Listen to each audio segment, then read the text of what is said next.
Class हुई थी ना कल।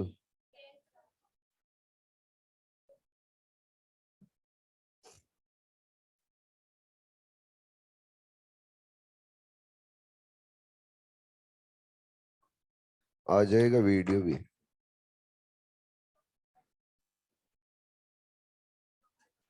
कहाँ तक हो गया था बच्चों? नाइट्रोजन साइकिल कंप्लीट हो गई? स्टार्ट हुई थी? अच्छा। नाइट्रोजन साइकिल के हमने कॉन्स्टिट्यूएंट देख लिए थे। उसके अंदर हमने पढ़ा था फर्स्ट नाइट्रोजन फिक्सेशन। क्या नाइट्रोजन फिक्सेशन के बारे में आपको डिटेल में बता दिया था? चलो सुनो फिर। जब हम नाइट्रोजन फिक्सेशन के बारे में बात करें तो नाइट्रोजन फिक्सेशन बच्चों टू टाइप से होता है। नाइट्रोजन फिक्सेशन टू टाइप से रहेगा। फर्स्ट है वो है एबायोलॉजिकल और सेकंड है वो है बायोलॉजिकल। फर्स्ट कौन सा है? ए बायोलॉजिकल और सेकंड है वो है बायोलॉजिकल। एबायोलॉजिकल नाइट्रोजन फिक्सेशन और बायोलॉजिकल नाइट्रोजन फिक्सेशन में क्या डिफरेंस है? अगर आप लिविंग ऑर्गेनिज्म की हेल्प से एटमॉस्फेरिक नाइट्रोजन को फिक्स कर रहे हो तो बोला जाएगा बायोलॉजिकल नाइट्रोजन फिक्सेशन। और विदाउट लिविंग ऑर्गेनिज्म के हेल्प के ही अगर एटमॉस्फेरिक नाइट्रोजन को फिक्स कर रहे हो तो बोला जाएगा एबायोलॉजिकल नाइट्रोजन फिक्सेशन। सबसे पहले हम बात करने जा रहे हैं बच्चे एबायोलॉजिकल नाइट्रोजन फिक्सेशन के बारे में। एबायोलॉजिकल जो नाइट्रोजन फिक्सेशन है ये भी टू टाइप से होता है। फर्स्ट तो इसके अंदर है बच्चे नेचुरल, और उस नेचुरल के बारे में बात करेंगे तो उसी को बोला जाता है इलेक्ट्रिकल। क्या बोला जाता है? Electrical. Electrical nitrogen fixation.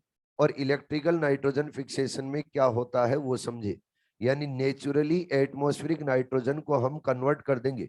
Naturally atmospheric nitrogen को हम कन्वर्ट कर देंगे बच्चे नाइट्रेट के अंदर, नाइट्राइट के अंदर। अगर नेचुरली हम एटमॉस्फेरिक नाइट्रोजन को नाइट्रेट और नाइट्राइट में कन्वर्ट कर रहे हैं तो हम बोलेंगे क्या कर रहे हैं? Nitrogen fixation.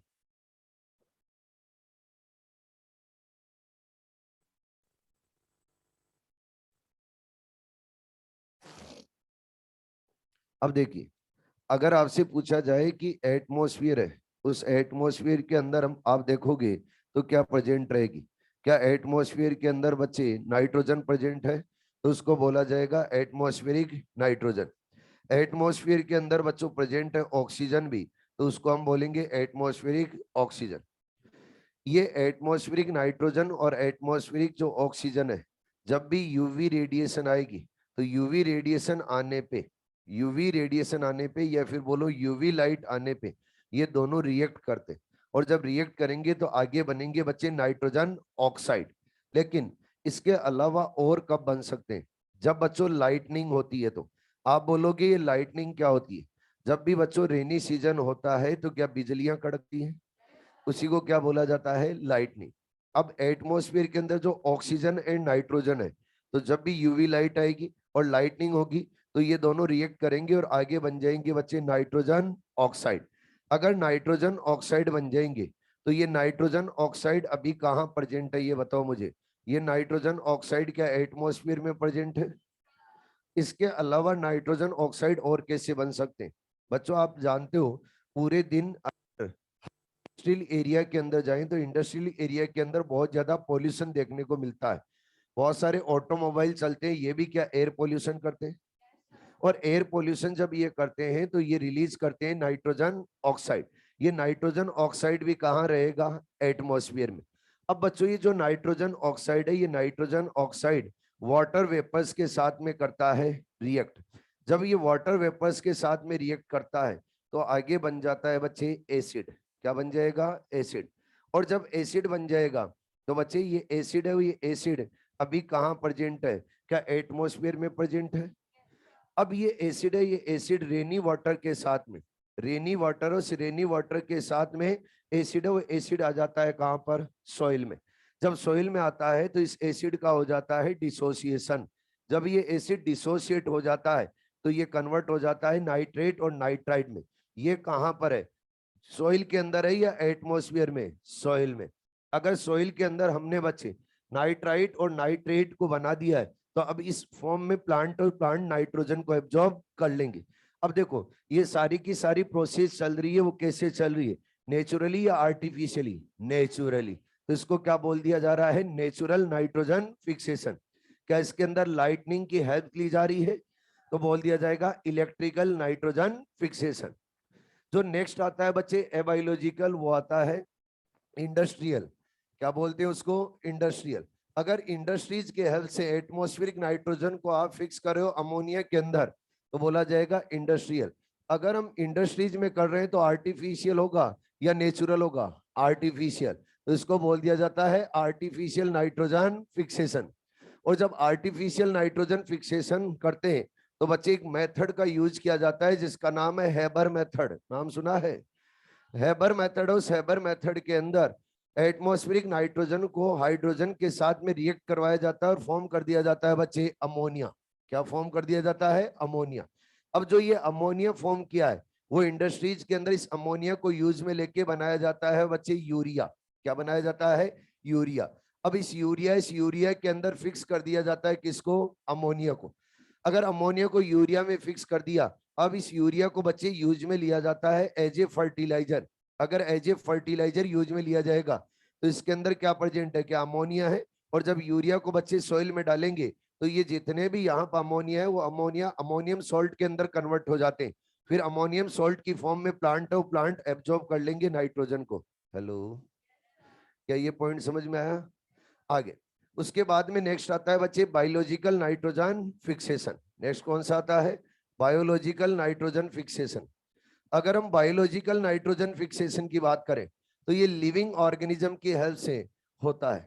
अगर लिविंग ऑर्गेनिज्म की हेल्प से नाइट्रोजन को फिक्स कर रहे तो उसको क्या बोला जाता है? Biological nitrogen fixation.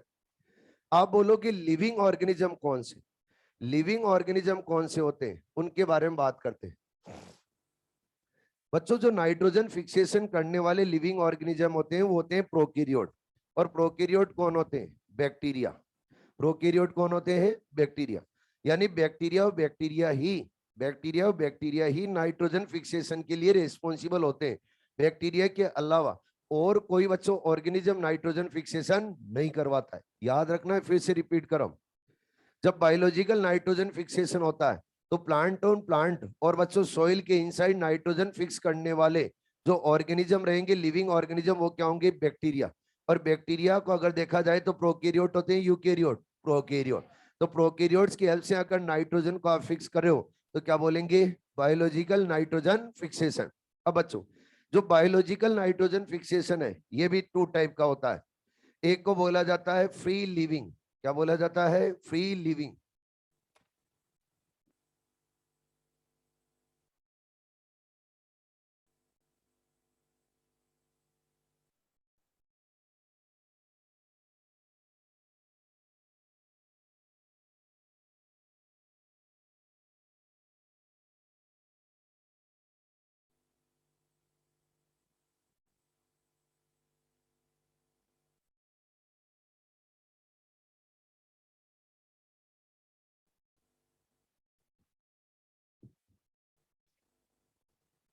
Free living nitrogen fixation या फिर बोला जाएगा asymbiotic nitrogen fixation. Free living nitrogen fixation में क्या होगा? फ्री लिविंग नाइट्रोजन फिक्सेशन है, सॉरी,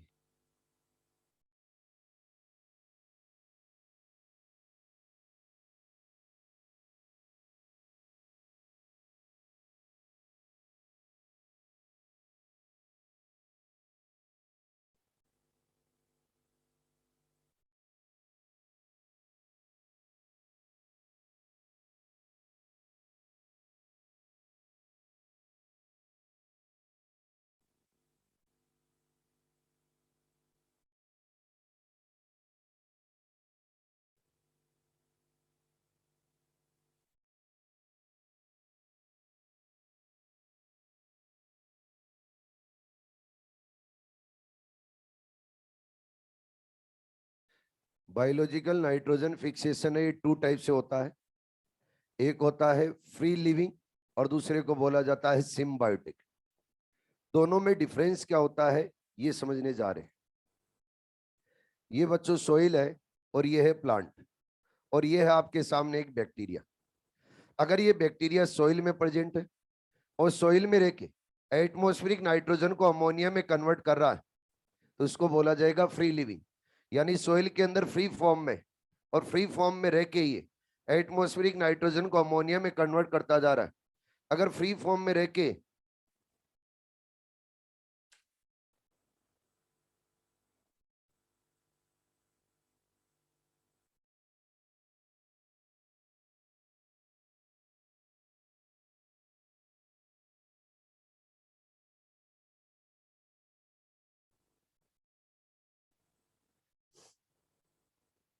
ये अगर फ्री फॉर्म में रह के एटमॉस्फेरिक नाइट्रोजन को अमोनिया में कन्वर्ट कर रहा है और ये अमोनिया रिलीज हो रहा है सॉइल के अंदर कंटिन्यूअस, तो इसको क्या बोला जाएगा?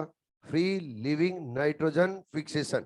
ये बच्चों किसी भी प्लांट के साथ में इसने सिम्बायोटिक एसोसिएशन नहीं कर रखा है तो क्या बोला जाएगा? Asymbiotic nitrogen fixation. दूसरी टाइप का है वो है सिम्बायोटिक नाइट्रोजन फिक्सेशन। तो ये बैक्टीरिया प्लांट बॉडी के साथ में अटैच होगा। अब प्लांट बॉडी के साथ में अटैच होके एटमॉस्फेरिक नाइट्रोजन को अमोनिया में कन्वर्ट कर देगा और डायरेक्टली किसको दे रहा है? प्लांट को। बदले में बच्चे ये बैक्टीरिया प्लांट से ले लेता है फूड। यानी दोनों ऑर्गेनिज्म के बिटवीन म्यूचुअल अंडरस्टैंडिंग है और म्यूचुअल अंडरस्टैंडिंग के साथ में रह रहे, एक फूड ले रहा है और दूसरा उसको बदले में नाइट्रोजन दे रहा है, तो दोनों ने क्या कर लिया? Symbiotic association. और ये सिम्बायोटिक एसोसिएशन नाइट्रोजन फिक्सेशन के लिए हुआ है तो इसको बोला जाएगा सिम्बायोटिक नाइट्रोजन फिक्सेशन। क्लियर? अब सबसे पहले बात करते हैं बच्चे फ्री लिविंग नाइट्रोजन फिक्सेशन के बारे में। फ्री लिविंग नाइट्रोजन फिक्सेशन है, इस फ्री लिविंग नाइट्रोजन फिक्सेशन के अगर हम एग्जाम्पल देखेंगे तो कौन कौन से होंगे? एग्जाम्पल्स के अंदर एक तो होते हैं यू बैक्टीरिया। बच्चों ट्रू बैक्टीरिया का जो ग्रुप होता है उसको क्या बोला जाता है? You bacteria. यू बैक्टीरिया के अंदर कौन कौन सी यू बैक्टीरिया है जो फ्री लिविंग नाइट्रोजन फिक्सेशन करते? कुछ एग्जांपल्स मिलेंगे आपको याद करने। सबसे पहले है एजोटोबैक्टर, नाम सुना होगा आपने। एजोटोबैक्टर के अलावा है Beijerinckia and Azotobacter both are aerobic bacteria. और ये दोनों एरोबिक बैक्टीरिया फ्री फॉर्म में रह के नाइट्रोजन फिक्सेशन करते। एरोबिक का मतलब क्या है? ड्यूरिंग रेस्पिरेशन यूज में लेते हैं ऑक्सीजन को। अगर ड्यूरिंग रेस्पिरेशन ऑक्सीजन को यूज में लेते हैं तो क्या बोला जाएगा? एरोबिक। बच्चों आपको एक एग्जांपल मिलेगा रोडोस्पाइरुलम। रोडोस्पाइरुलम है, रोडोस्पाइरुलम का अगर रेस्पिरेशन का अगर टाइप देखेंगे तो होता है एनेरोबिक। इसके अलावा भी और भी बहुत सारे बैक्टीरिया होते हैं यू बैक्टीरिया जो फ्री लिविंग फॉर्म में नाइट्रोजन फिक्सेशन करते, जैसे क्लोस्ट्रीडियम। क्लोस्ट्रीडियम के अलावा आप लोगों को मिल सकता है बच्चे बेसिलस। बेसिलस के अलावा एक और मिल सकता है, वो मिल सकता है रोडोस्यूडोमोनास। ये आपको मॉड्यूल के अंदर एग्जांपल्स नहीं मिलेंगे लेकिन आगे कहीं ना कहीं जरूर मिल जाएंगे, टेंशन मत लो। अब और बात करें तो बच्चे साइनोबैक्टीरिया भी फ्री लिविंग नाइट्रोजन फिक्सेशन करता है। साइनोबैक्टीरिया ब्लू ग्रीन एल्गी को ही बोला जाता है। यानी ब्लू ग्रीन एल्गी का अनदर नेम क्या है? साइनोबैक्टीरिया। साइनोबैक्टीरिया के अंदर कौन कौन से साइनोबैक्टीरिया है जो फ्री लिविंग नाइट्रोजन फिक्सेशन करते? Anabaena, Nostoc, Oscillatoria, Aulosira. कितने बताए मैंने? 4। कौन कौन से? कौन कौन से? Anabaena, Nostoc, Oscillatoria, Aulosira. बच्चों जो ओसिलेटोरिया एंड ओलोसिरा है इन दोनों को डायरेक्टली पेडी फील्ड के अंदर यूज में लिया जाता है। यानी पेडी फील्ड के अंदर जो यूज में आने वाले nitrogen fixing free living cyanobacteria वो कौन से हैं? ओलोसिरा एंड ओसिलेटोरिया। ओलोसिरा और ओसिलेटोरिया को डायरेक्टली यूज में लेते हैं। शुगर केन और मेज उनके अगर पेडी फील्ड के अंदर यूज में लेना है तो आप लोगों को एक और मिलेगा यहाँ पे, उसको उसका भी नाम याद कर लेना आप अगर करना चाहो। तो नहीं करना चाहो तो कोई बात नहीं, लेकिन मैं बोल रहा हूं जो 4 एग्जांपल है साइनोबैक्टीरिया के ये कभी नहीं भूलने। कौन कौन सा? Nostoc, Anabaena, Aulosira and Oscillatoria. ये 4 एग्जांपल्स है, ये अच्छे से आपको याद रहने चाहिए। अगला आता है बच्चे सिम्बायोटिक नाइट्रोजन फिक्सेशन। मॉड्यूल खोल के रखना है। सिम्बायोटिक नाइट्रोजन फिक्सेशन है और सिम्बायोटिक नाइट्रोजन फिक्सेशन बच्चे यू बैक्टीरिया कौन कौन से करते? आप सभी ने बच्चे लेग्यूम प्लांट की रूट के अंदर नोड्यूल फॉर्मेशन समझा होगा, जो प्रीवियस क्लासेज है उनके अंदर जब भी बोला जाता है कि लेग्यूम प्लांट की रूट के अंदर सिम्बायोटिक नाइट्रोजन फिक्सेशन करता है तो कौन करता है? राइजोबियम। कौन करेगा? राइजोबियम। राइजोबियम और राइजोबियम एक यू बैक्टीरिया है, और ये यू बैक्टीरिया बच्चों हेट्रोट्रॉप है। कैसा है? हेट्रोट्रॉप। ऑटोट्रॉप नहीं है, कैसा है? हेट्रोट्रॉप। हेट्रोट्रॉप है, और ये सिम्बायोटिकली नाइट्रोजन फिक्सेशन करता है रूट नोड्यूल फॉर्म करके लेग्यूमिनस प्लांट के अंदर। लेग्यूम प्लांट किनको बोलते हैं जानते हो ना? अरे जानते हो ना? ठीक है। आगे और बात करें तो आपको यहाँ पे एक ब्रेडी राइजोबियम और मिलेगा। ब्रेडी राइजोबियम स्पेशली सोयाबीन, सोयाबीन और सोयाबीन की रूट के अंदर नोड्यूल फॉर्म करता है। किसके अंदर? सोयाबीन। सोयाबीन और सोयाबीन भी लेग्यूम प्लांट ही होता है। इसके अलावा आप लोगों को एक मिलेगा बच्चे एजो राइजोबियम, मिल रहा है? एजो राइजोबियम स्टेम के अंदर नोड्यूल फॉर्म करता है, और सेसपीनिया के स्टेम के अंदर नोड्यूल फॉर्म करेगा। किसके अंदर? सेसपीनिया। और अगर बात करें तो आप लोगों को एक एग्जांपल मिलेगा फ्रेंकिया। फ्रेंकिया बच्चों एक्टिनोमाइसिटीज क्लास का मेंबर है। बैक्टीरिया की एक क्लास है जिसका नाम क्या है? एक्टिनोमाइसिटीज। और इसकी स्ट्रक्चर देखोगे तो फिलामेंट लाइक होगी, तो क्या बोला जाएगा? फिलामेंटस। तो फिलामेंटस एक्टिनोमाइसिटीज मेंबर है। कौन है? फ्रेंकिया। ये फ्रेंकिया नॉन लेग्यूम प्लांट के अंदर रूट नोड्यूल फॉर्म करता है। नॉन लेग्यूम प्लांट के अंदर क्या करेगा? Root nodule form. देखो लेग्यूम प्लांट के अंदर रूट नोड्यूल फॉर्म करने वाला कौन है? राइजोबियम। और नॉन लेग्यूम प्लांट के अंदर फॉर्म करने वाला कौन है? Frankia. Like Alnus Casuarina. Alnus और केजुराइना के अंदर रूट नोड्यूल फॉर्म करेगा तो कौन करेगा? फ्रेंकिया। बच्चों एलनस और केजुराइना से प्रीवियस ईयर्स के अंदर क्वेश्चन देखे तो 5 टाइम क्वेश्चन आ चुका है। कितने टाइम? 5 टाइम्स। तो याद रखना है फ्रेंकिया को अच्छे से। फ्रेंकिया भी एक हेट्रोट्रॉप होता है। फ्रेंकिया भी क्या है? हेट्रोट्रॉप। जितने भी मैंने बताए आप लोगों को सिम्बायोटिक एसोसिएशन करने वाले बैक्टीरिया, वो अभी तक सारे क्या बताए हैं? हेट्रोट्रॉप। अभी तक क्या बताए हैं? हेट्रोट्रॉप। अब बात कर रहा हूं बच्चे साइनोबैक्टीरिया के बारे में। अगर साइनोबैक्टीरिया के बारे में बात करें तो साइनोबैक्टीरिया के अंदर नॉस्टॉक एंड एनामिना सिम्बायोटिक एसोसिएशन करते हैं। कौन कौन? नॉस्टॉक एंड एनामिना। देखो नॉस्टॉक एंड एनामिना symbiotically as well as asymbiotically दोनों फॉर्म में नाइट्रोजन फिक्सेशन करते, यानी फ्री लिविंग में भी नाइट्रोजन फिक्सेशन कर सकते एंड सिम्बायोटिकली भी नाइट्रोजन फिक्सेशन कर सकते। लेकिन बच्चों जब हम फ्रेंकिया और राइजोबियम के बारे में बात करेंगे तो फ्रेंकिया और राइजोबियम फ्री लिविंग फॉर्म में तो मिलेंगे, लेकिन फ्री लिविंग फॉर्म में कभी भी नाइट्रोजन फिक्सेशन नहीं करेंगे। ये नाइट्रोजन फिक्सेशन करेंगे तो किस फॉर्म में? सिम्बायोटिक फॉर्म में। तो इधर ऊपर देखो सारे, Frankia and rhizobium free living and symbiotic form दोनों में मिलते हैं, लेकिन जब भी नाइट्रोजन फिक्सेशन करेंगे तो किस फॉर्म में करेंगे? सिम्बायोटिक फॉर्म में। ठीक है। नॉस्टॉक एंड एनाविना सिम्बायोटिक एंड फ्री लिविंग दोनों फॉर्म में मिलेंगे, और दोनों फॉर्म के अंदर ही करेंगे बच्चे नाइट्रोजन फिक्सेशन। अरे ठीक है। अब बच्चों जब हम बात करें कि अलग अलग प्लांट के अंदर नाइट्रोजन फिक्सेशन करते हैं, जब नॉस्टॉक और एनाबिना, तो किंगडम प्लांटी के सभी ग्रुप्स के साथ में नाइट्रोजन फिक्सेशन करते हैं नॉस्टॉक एंड एनाबिना। अगर हम किंगडम प्लांटी के ग्रुप की बात करें तो एक ग्रुप का नाम है ब्रायोफाइटा। ब्रायोफाइटस ब्रायोफाइटा के अंदर एक प्लांट है जिसका नाम है एंथोसिरोस। एंथोसिरोस की थैलस बॉडी के अंदर नाइट्रोजन फिक्सेशन करता है नॉस्टॉक एंड एनाबिना। इसके अलावा सेकंड ग्रुप है उसका नाम है टेडोफाइटा। टेडोफाइटा के अंदर एक प्लांट है जिसका नाम है एजोला। एजोलस एजोला की लीफ के अंदर ओनली कौन करता है? एनाबिना। एजोला की लीफ के अंदर ओनली एनाबिना मिलेगा, नॉस्टॉक नहीं मिलेगा। बच्चों एक ग्रुप है जिसका नाम है जिम्नोस्पर्म। जिम्नोस्पर्म का एक एग्जांपल है जिसका नाम है साइकस। साइकस और साइकस के अंदर नाइट्रोजन फिक्सेशन के लिए स्पेशल टाइप की रूट डेवलप होती है, जिन रूट को बोला जाता है कोरेलॉइड रूट्स। क्या बोला जाता है? Coralloid root. ये कोरेलॉइड रूट है, ये नाइट्रोजन फिक्सेशन के लिए ही बनती है। ओनली ये नाइट्रोजन को ही फिक्स करती है, इनका और कोई फंक्शन नहीं होता। और साइकस की रूट के अंदर आपको नॉस्टॉक एंड एनाबिना दोनों मिलेंगे, यानी ये दोनों नाइट्रोजन फिक्सेशन करवाते हुए मिलेंगे। इसके अलावा अगर हम जिम्नोस्पर्म के बाद में एंजियोस्पर्म की बात करें तो एंजियोस्पर्म के अंदर एक प्लांट है जिसका नाम है ट्राइफोलियम, और एक है बच्चों गोनेरा। ट्राइफोलियम के स्टेम के अंदर नाइट्रोजन फिक्सेशन करते, और ट्राइफोलियम के स्टेम के अंदर नाइट्रोजन फिक्सेशन करते हैं नॉस्टॉक एंड एनाबिना। और गोनेरा के अंदर भी बच्चे नॉस्टॉक एंड एनाबिना दोनों ही नाइट्रोजन फिक्सेशन करेंगे सिम्बायोटिकली। अब बताओ क्या किंगडम प्लांटी के सभी मेंबर्स के साथ में नॉस्टॉक एनाबिना नाइट्रोजन फिक्सेशन करेंगे? अरे ऊपर देखो सारे। अब ऊपर देखो ब्रायोफाइट के साथ में किसके साथ में? एंथोसिरोस। एंथोसिरोस की थैलस बॉडी के अंदर क्या नॉस्टॉक एनाबिना दोनों करेंगे? अगर हम टेरिडोफाइट में देखेंगे तो एजोला की लीफ के अंदर ओनली कौन मिलेगा? एनामिना। याद रखना है, एजोला की लीफ के अंदर ओनली कौन मिलेगा? एनामिना। जिम्नोस्पर्म के अंदर किसमें? साइकस। साइकस के अंदर स्पेशल रूट बनती है नाइट्रोजन फिक्सेशन के लिए, क्या बोला जाएगा? कोरेलॉइड रूट्स, ठीक है ना। उसके बाद में बात करेंगे एंजियोस्पर्म, तो एंजियोस्पर्म के अंदर गोनेरा एंड ट्राइफोलिया, इन दोनों प्लांट के अंदर नॉस्टॉक एंड एनाबिना दोनों मिल सकते हैं। अरे ठीक है, आगे बढ़ते हैं।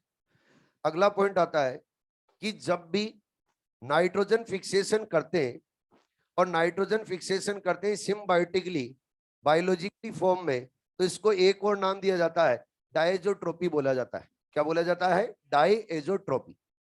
और जो बच्चों नाइट्रोजन फिक्स करने वाले प्रोकैरियोट्स हैं, उन प्रोकैरियोट्स को बोला जाता है डाइएजोट्रॉप्स। क्या बोला जाता है?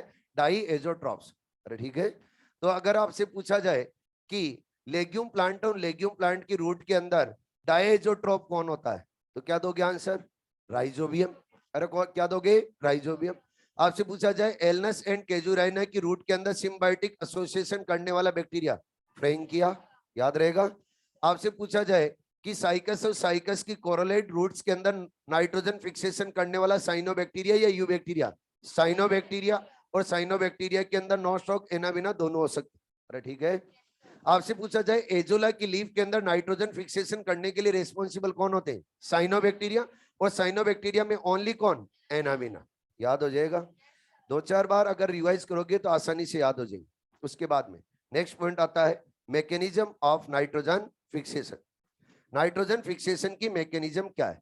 जब आप मॉड्यूल पढ़ोगे तो मॉड्यूल के अंदर आप लोगों को अलग अलग प्लांट के लिए, जैसे जिम्नोस्पर्म है, जिम्नोस्पर्म के अंदर साइकस दे रखा है, तो साइकस के लिए एनाबिना का एक स्पेसिफिक क्या मिलेगी? स्पीसीज। अगर आप डिटेल में याद करना चाहते हो तो वो स्पीसीज याद कर लेना, लेकिन मैं तो बोलूंगा याद करने की जरूरत नहीं है, क्योंकि स्पीसीज नेम नहीं दिए जाते, डायरेक्टली नेम दिए जाते हैं नॉस्टॉक एंड एनाबिना। और अगर डायरेक्टली नहीं भी दिए जाते हैं तो अलग अलग स्पीसीज के नेम नहीं आएंगे, आपको एनाबिना का एक ही एग्जाम्पल मिलेगा, नॉस्टॉक का एक ही मिलेगा, तो उसी को टिक करना है। अरे ठीक है, चलो आगे बढ़ते हैं। चले, हो गई फोटोग्राफी। चलो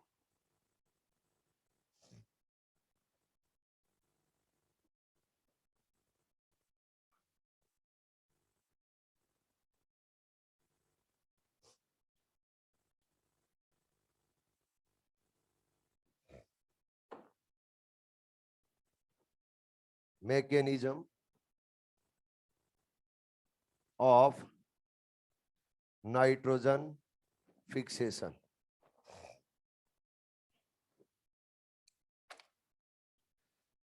मैकेनिज्म, नाइट्रोजन फिक्सेशन कैसे होगा ये समझना है। तो सबसे पहला पॉइंट तो हम ये देखते हैं कि रिक्वायरमेंट क्या रहेगी नाइट्रोजन फिक्सेशन के लिए। सबसे पहला पॉइंट क्या है? Requirement for nitrogen fixation.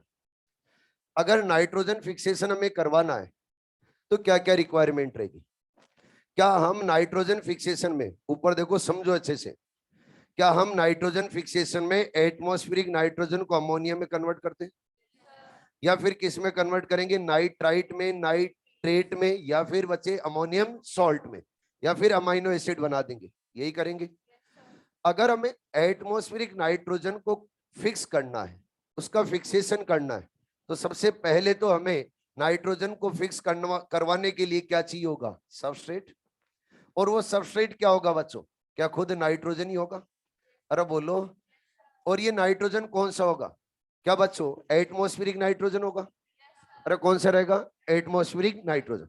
अब अगर इस नाइट्रोजन को कन्वर्ट करना है अमोनिया के अंदर, नाइट्रेट में, नाइट्राइट में, अमोनियम सॉल्ट में, तो बच्चे विदाउट एंजाइम तो नहीं हो सकती। अगर विदाउट एंजाइम नहीं हो सकती प्रोसेस कंप्लीट, तो क्या एंजाइम की रिक्वायरमेंट होगी? तो एंजाइम रिक्वायर्ड रहेगा, और इस एंजाइम का नाम है नाइट्रोजिनेज। अरे क्या नाम बच्चे? नाइट्रोजिनेज। अब नाइट्रोजिनेज एंजाइम की बात करेंगे तो ये नाइट्रोजिनेज एंजाइम 2 पार्ट से बना रहता है। एक पार्ट के अंदर तो मोलिब्डेनम एंड आयरन रहता है। क्या रहता है बच्चे? मोलिब्डेनम एंड आयरन, इसको बोला जाता है फर्स्ट पार्ट।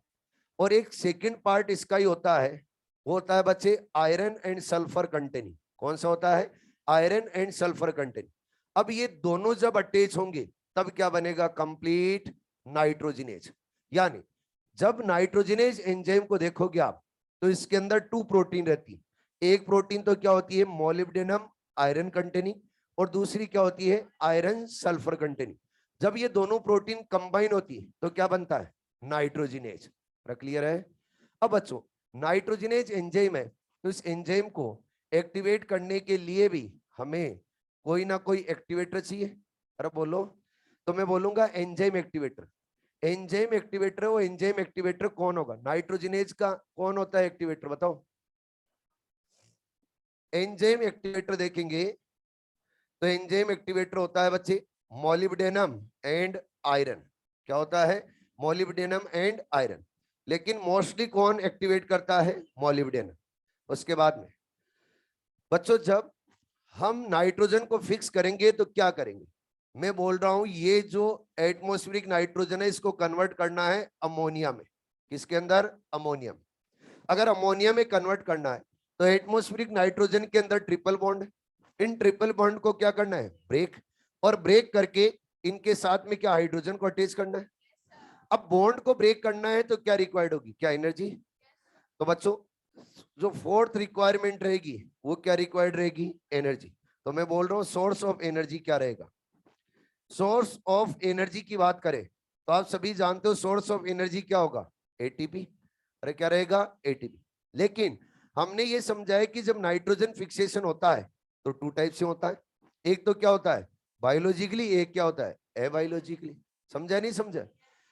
और इसके अलावा बायोलॉजिकली के अंदर भी एक तो क्या होता है, फ्री लिविंग, और दूसरा क्या होता है, सिम्बायोटिक। जब एबायोलॉजिकली होता है तो एक तो नेचुरली होता है और दूसरा कैसे होता है बच्चे, इंडस्ट्रीज की हेल्प से। तो उससे तो यहाँ लेना देना नहीं। अपन जो समझेंगे वो लिविंग ऑर्गेनिज्म की हेल्प से जो हो रहा है उसके बारे में समझेंगे, क्योंकि नाइट्रोजनेज एंजाइम लिविंग ऑर्गेनिज्म के अंदर यूटिलाइज होगा। अगर लिविंग ऑर्गेनिज्म की हेल्प से नाइट्रोजन फिक्सेशन हो रहा है तो क्या उसको हम बायोलॉजिकल नाइट्रोजन फिक्सेशन बोलेंगे। अब बायोलॉजिकल नाइट्रोजन फिक्सेशन भी 2 टाइप का था। एक तो था बच्चे सिम्बायोटिक और दूसरा क्या था, एसिम्बायोटिक। अगर बैक्टीरिया या फिर बोलूं बोलूं कि बैक्टीरियम है वो अगर फ्री लिविंग कंडीशन में, कौन सी कंडीशन में, फ्री लिविंग, अगर फ्री लिविंग कंडीशन में है तो फिर ये एटीपी कौन प्रोवाइड करेगा, ये एटीपी बच्चे बैक्टीरिया को खुद को ही अपने एटीपी यूज में लेनी पड़ेंगी। यानी जो बैक्टीरियम है वो बैक्टीरियम ही अपने एटीपी का क्या करता है, यूज। अरे ठीक है। लेकिन अगर सिम्बायोटिक एसोसिएशन कर रखा है तो सिम्बायोटिक एसोसिएशन के अंदर बोलो क्या होगा, अरे बोलो, सिम्बायोटिक एसोसिएशन के अंदर क्या प्लांट प्लांट बॉडी के साथ में ये अटैच है।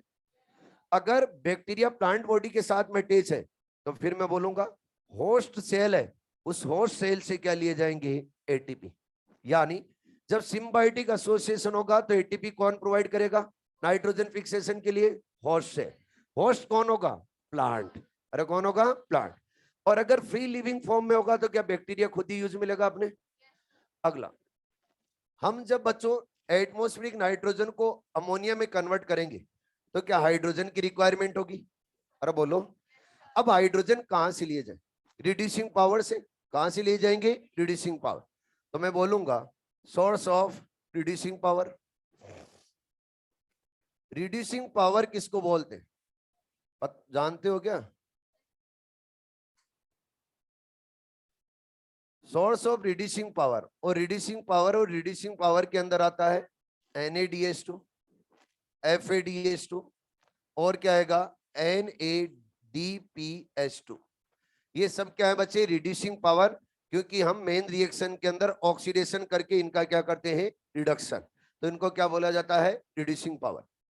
अगर फ्री लिविंग कंडीशन में बैक्टीरिया फ्री लिविंग कंडीशन में लेके रह के अगर नाइट्रोजन फिक्सेशन करवा रहा है तो बच्चों ये जो रिड्यूसिंग पावर, और रिड्यूसिंग पावर कहां से आएगी, बैक्टीरियम। यानी बैक्टीरियम अपने खुद के अंदर ही जो रिड्यूसिंग पावर है उसी का यूटिलाइजेशन करके क्या करवाएगा, नाइट्रोजन फिक्सेशन। लेकिन अगर सिम्बायोटिक फॉर्म में, तो सिम्बायोटिक फॉर्म में होने पर बच्चों ये जो यहाँ पे रिड्यूसिंग पावर है, इस रिड्यूसिंग पावर को फिर प्रोवाइड करता है होस्ट सेल यानी प्लांट। प्लांट, उस प्लांट से क्या लिए जाते हैं, रिड्यूसिंग पावर। अरे ठीक है, जैसे यहाँ पे था क्या वैसे ही यहाँ पे। अरे बोलो। इसके अलावा बच्चों नाइट्रोजनेज एंजाइम की एक प्रॉब्लम होती है। नाइट्रोजनेज एंजाइम को अगर ऑक्सीजन मिल गया तो नाइट्रोजनेज एंजाइम ऑक्सीजन को बाइंड कर लेता है और फिर आगे रिएक्शन नहीं चलती। हमें क्या करवाना है, नाइट्रोजन फिक्सेशन। तो नाइट्रोजनेज एंजाइम के साथ में क्या बाइंड करना है, नाइट्रोजन। अगर नाइट्रोजन बाइंड करना है तो नाइट्रोजनेज एंजाइम के आसपास में क्या ऑक्सीजन एब्सेंट रहनी चाहिए। तो नाइट्रोजनेज एंजाइम के आसपास में क्या रहना चाहिए, ऑक्सीजन फ्री एनवायरनमेंट। अब ऑक्सीजन फ्री एनवायरनमेंट बनाने के लिए क्या रिक्वायर्ड होता है, उसके बारे में बात करें। ऑक्सीजन फ्री एनवायरनमेंट चाहिए, तो ऑक्सीजन फ्री एनवायरनमेंट के लिए मैं बात करूंगा बच्चों कि एक कंपाउंड चाहिए होता है जिसका नाम है लेग हीमोग्लोबिन। क्या नाम है, लेग हीमोग्लोबिन। और जो ये लेग हीमोग्लोबिन है, ये बच्चों रेड कलर का या फिर पिंक कलर का होता है। किस कलर का होता है, रेड कलर का या फिर पिंक कलर का। रेड और पिंक कलर का है, इसलिए इसको नाम क्या दिया गया है, हीमोग्लोबिन। अरे क्या बोला गया है, हीमोग्लोबिन। और ये लेग क्यों लगाया गया है, क्योंकि ये लेग्यूम प्लांट के अंदर फॉर्म होता है, इसलिए इसको क्या बोला जाता है, लेग हीमोग्लोबिन।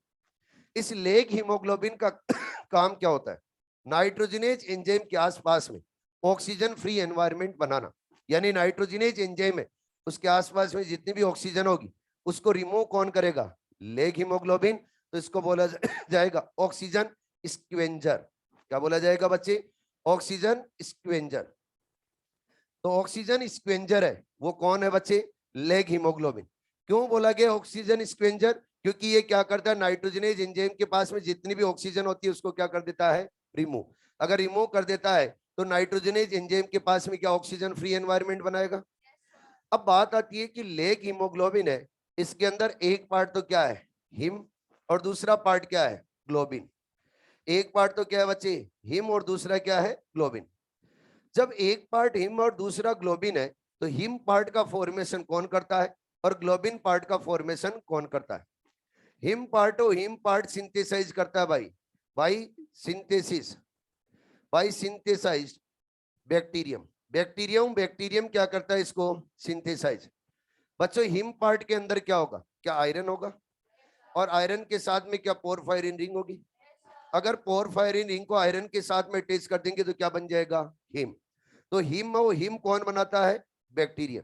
अब बच्चों ग्लोबिन है, वो ग्लोबिन सिंथेसाइज करता है बाई होस्ट प्लांट। यानी होस्ट प्लांट क्या बनाता है, ग्लोबिन प्रोटीन। और ये ग्लोबिन प्रोटीन क्या होती है, एक एपोप्रोटीन। कौन सी प्रोटीन होती है, एपोप्रोटीन। अब देखो आपसे पूछा जाए कि हिम पार्ट कौन बना रहा है, अरे कौन बना रहा है, बैक्टीरियम। और बच्चों ग्लोबिन कौन बना रहा है, होस्ट प्लांट। जब हिम और ग्लोबिन दोनों अटैच होंगे तभी क्या हीमोग्लोबिन बनेगा। अब देखो ये जो कंडीशन बता रहा हूं, ये मैं बता रहा हूं लेग्यूम प्लांट के अंदर। और लेग्यूम प्लांट के अंदर नाइट्रोजन फिक्स करने के लिए रिस्पॉन्सिबल कौन होता है, क्या राइजोबियम। राइजोबियम और राइजोबियम प्लांट को अगर फ्री लिविंग फॉर्म में छोड़ दिया जाए, फ्री लिविंग फॉर्म में, तो क्या उसके अंदर लेग हीमोग्लोबिन बनेगा। अगर फ्री लिविंग फॉर्म में है तो इसके अंदर लेग हीमोग्लोबिन बनेगा, नहीं बनेगा। अरे थोड़ा बहुत तो लगाओ भेजा। मैं बोल रहा हूं प्लांट, प्लांट के साथ में अटैच रहेगा तभी क्या लेग हीमोग्लोबिन बनेगा। अगर प्लांट के साथ में अटैच नहीं होगा तो लेग हीमोग्लोबिन नहीं बनेगा। और जब प्लांट के साथ में अटैच होता है तो क्या सिम्बायोटिक एसोसिएशन बोला जाता है। और अगर सॉइल के अंदर फ्री फॉर्म में तो क्या बोलते हैं, फ्री लिविंग नाइट्रोजन फिक्सेशन, या फिर क्या बोलते हैं, एसिम्बायोटिक नाइट्रोजन फिक्सेशन। अब मैं बोल रहा हूं सॉइल के अंदर फ्री फॉर्म में, अगर फ्री फॉर्म में है तो बताओ क्या इसके अंदर हिम पार्ट बनेगा। हिम पार्ट तो बन सकता है लेकिन ग्लोबिन नहीं बनेगा। अगर ग्लोबिन नहीं बनेगा तो फिर बच्चे इसके अंदर लेग हीमोग्लोबिन नहीं बनेगा। अगर लेग हीमोग्लोबिन नहीं बनेगा तो नाइट्रोजनेज एंजाइम के पास में ऑक्सीजन फ्री एनवायरनमेंट नहीं बनेगा। अगर ऑक्सीजन फ्री एनवायरनमेंट नहीं बनेगा तो ये बच्चे फ्री लिविंग फॉर्म में नाइट्रोजन फिक्सेशन नहीं कर सकता। इसीलिए तो हमने बोला था Frankia and rhizobium free living form में भी रहते, सिम्बायोटिक फॉर्म में भी रहते, लेकिन नाइट्रोजन फिक्सेशन किस फॉर्म में करते हैं, symbiotic form. Free living form में नाइट्रोजन फिक्सेशन नहीं करते। क्यों नहीं करते, क्योंकि उनके अंदर लेग हीमोग्लोबिन फॉर्म नहीं होता। हेलो, अगला पॉइंट। आप बोलोगे सर ये तो आपने बता दिया राइजोबियम के लिए और लेग्यूम प्लांट के लिए। अगर फ्रेंकिया के अंदर देखेंगे तो यही कंडीशन रहेगी। लेकिन साइनोबैक्टीरिया के अंदर क्या होता है, साइनोबैक्टीरिया के अंदर कोई लेग हीमोग्लोबिन नहीं बनता। तो फिर साइनोबैक्टीरिया के अंदर ऑक्सीजन फ्री एनवायरनमेंट नाइट्रोजनेज के अराउंड कैसे बनाया जाता है वो समझा रहा हूं।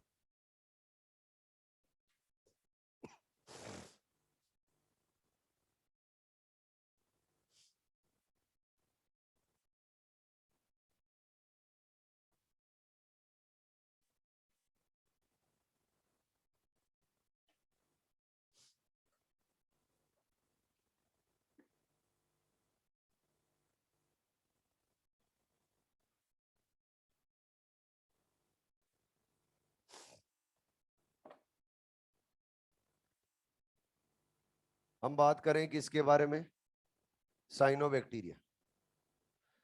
साइनोबैक्टीरिया के अंदर लेग हीमोग्लोबिन फॉर्म नहीं होता है। तो फिर साइनोबैक्टीरिया के अंदर क्या बनती है, साइनोबैक्टीरिया के अंदर उसकी बॉडी में कुछ स्पेशल सेल्स रहती हैं। उन सेल्स को अगर देखेंगे तो उन सेल्स की बच्चे जो वॉल होती है, वॉल होती है थिक। कैसी होती है, थिक। ये सेल है, इस सेल की वॉल कैसी नजर आ रही है आपको, नॉर्मल है या बच्चों थिक है, थिक। तो वॉल कैसी है इसकी, थिक। तो मैं बोल रहा हूँ थिक वॉल्ड। इसके अलावा बच्चों ये नॉन ग्रीन होती है। कैसी होती है, नॉन ग्रीन। ग्रीन नहीं, ये सेल कैसी है, नॉन ग्रीन। इसके अलावा इसके अंदर फोटो सिस्टम सेकंड है, वो फोटो सिस्टम सेकंड होता है एब्सेंट। आपको मैं पहले बता दूं, साइनोबैक्टीरिया ऑटोट्रॉप होते हैं। जितने भी साइनोबैक्टीरिया होते हैं सारे के सारे साइनोबैक्टीरिया क्या रहेंगे, ऑटोट्रॉप। यानी ये फोटोसिंथेसिस से अपना फूड सिंथेसाइज करते। और फोटोसिंथेसिस में अगर बात की जाए तो ये ऑक्सीजनिक फोटोसिंथेसिस करते। अगर ऑक्सीजनिक फोटोसिंथेसिस करते तो इनके अंदर क्या फोटो सिस्टम सेकंड होना चाहिए, क्योंकि फोटो सिस्टम सेकंड के पास में ही क्या ऑक्सीजन इवॉल्विंग कॉम्प्लेक्स होता है, वही क्या करवाता है, वाटर की स्प्लिटिंग। जब बच्चों इनके अंदर मैं बोल रहा हूँ इस सेल के अंदर फोटो सिस्टम सेकंड एब्सेंट है, तो क्या यहाँ पर जब लाइट रिएक्शन चलेगी तो क्या ऑक्सीजन रिलीज होगी, अरे क्या ऑक्सीजन रिलीज होगी, नहीं। इसके अलावा वॉल कैसी है, ठीक। तो ऑक्सीजन इस सेल के अंदर कम आ पाएगी। इसके अलावा सेल कैसी है, नॉन ग्रीन। यानी इसके अंदर क्लोरोप्लास्ट भी होंगे तो बहुत कम होंगे। अगर कम होंगे तो क्या बोला जा रहा है इसको, नॉन ग्रीन। अगर ऐसी सेल है तो बताओ इसके अंदर ऑक्सीजन की कंसेंट्रेशन हाई रहेगी या लो रहेगी, लो, बहुत कम होगी। तो बच्चों इस सेल को नाम दिया जाता है हेटेरोसिस्ट। क्या बोला जाता है, हेटेरोसिस्ट। जो हेटेरोसिस्ट है, ये हेटेरोसिस्ट सेल नाइट्रोजनेज एंजाइम के राउंड, यहीं पे नाइट्रोजनेज एंजाइम रहता है। वही नाइट्रोजनेज एंजाइम अगर इस हेटेरोसिस्ट सेल के अंदर रहता है तो बताइए साइनोबैक्टीरिया के अंदर नाइट्रोजन फिक्सेशन करवाने के लिए जो सेल रेस्पॉन्सिबल है वो कौन सी है, हेटेरोसिस्ट। तो ये हेटेरोसिस्ट सेल क्या करवाती है, नाइट्रोजन फिक्सेशन। और इस हेटेरोसिस्ट सेल के अंदर नाइट्रोजनेज एंजाइम है। तो बताओ ऑक्सीजन फ्री एनवायरनमेंट रहेगा नहीं रहेगा, क्योंकि वॉल कैसी है, ठीक, non green. Photo system second क्या है, एब्सेंट। क्लियर। तो अब आपसे क्वेश्चन पूछा जाए कि साइनोबैक्टीरिया के अंदर नाइट्रोजन को फिक्स करने के लिए कौन सी सेल रेस्पॉन्सिबल होती है, हेटेरोसिस्ट। आपसे पूछा जाए साइनोबैक्टीरिया के अंदर नाइट्रोजन के अराउंड फ्री एनवायरनमेंट फॉर्म करने के लिए कौन रेस्पॉन्सिबल है, हेटेरोसिस्ट। लेकिन अगर बात की जाए लेग्यूम प्लांट में, तो लेग्यूम प्लांट और लेग्यूम प्लांट के अंदर जब नाइट्रोजन फिक्सेशन होता है तो नाइट्रोजन फिक्सेशन के टाइम में ऑक्सीजन फ्री एनवायरनमेंट बनाने के लिए क्या फॉर्म होता है, कौन सा केमिकल फॉर्म होता है, नाम क्या है, लेग हीमोग्लोबिन। और ये लेग हीमोग्लोबिन का कलर क्या रेड और पिंक होता है, क्या इसको ऑक्सीजन स्क्वेंजर बोला जाता है। इसके अंदर हिम पार्ट, और हिम पार्ट कौन बनाता है, बैक्टीरिया। और ग्लोबिन जो प्रोटीन है उसका फॉर्मेशन कौन करता है, होस्ट प्लांट। क्लियर है। अब बच्चों जब नाइट्रोजन फिक्सेशन कर रहे हैं तो क्या विदाउट जीन नाइट्रोजन फिक्सेशन हो सकता है, जीन तो रिक्वायर्ड होंगे ही होंगे। अगर नाइट्रोजन को फिक्स करने हैं तो जीन रिक्वायर्ड होंगे। एक जीन है जिसका नाम है नोड, ये नोड जीन है। ये नोड जीन बच्चों प्रेजेंट रहते हैं बैक्टीरियम के इनसाइड भी और होस्ट प्लांट में भी। बैक्टीरियम एंड होस्ट प्लांट दोनों के अंदर क्या मिलते हैं, नोड जीन। इसके अलावा दो जीन और होते हैं, एक का नाम है निफ और दूसरे का नाम है बच्चे फिक्स। निफ और फिक्स जीन है, ये आप लोगों को ओनली किसके अंदर मिलेंगे, बैक्टीरियम।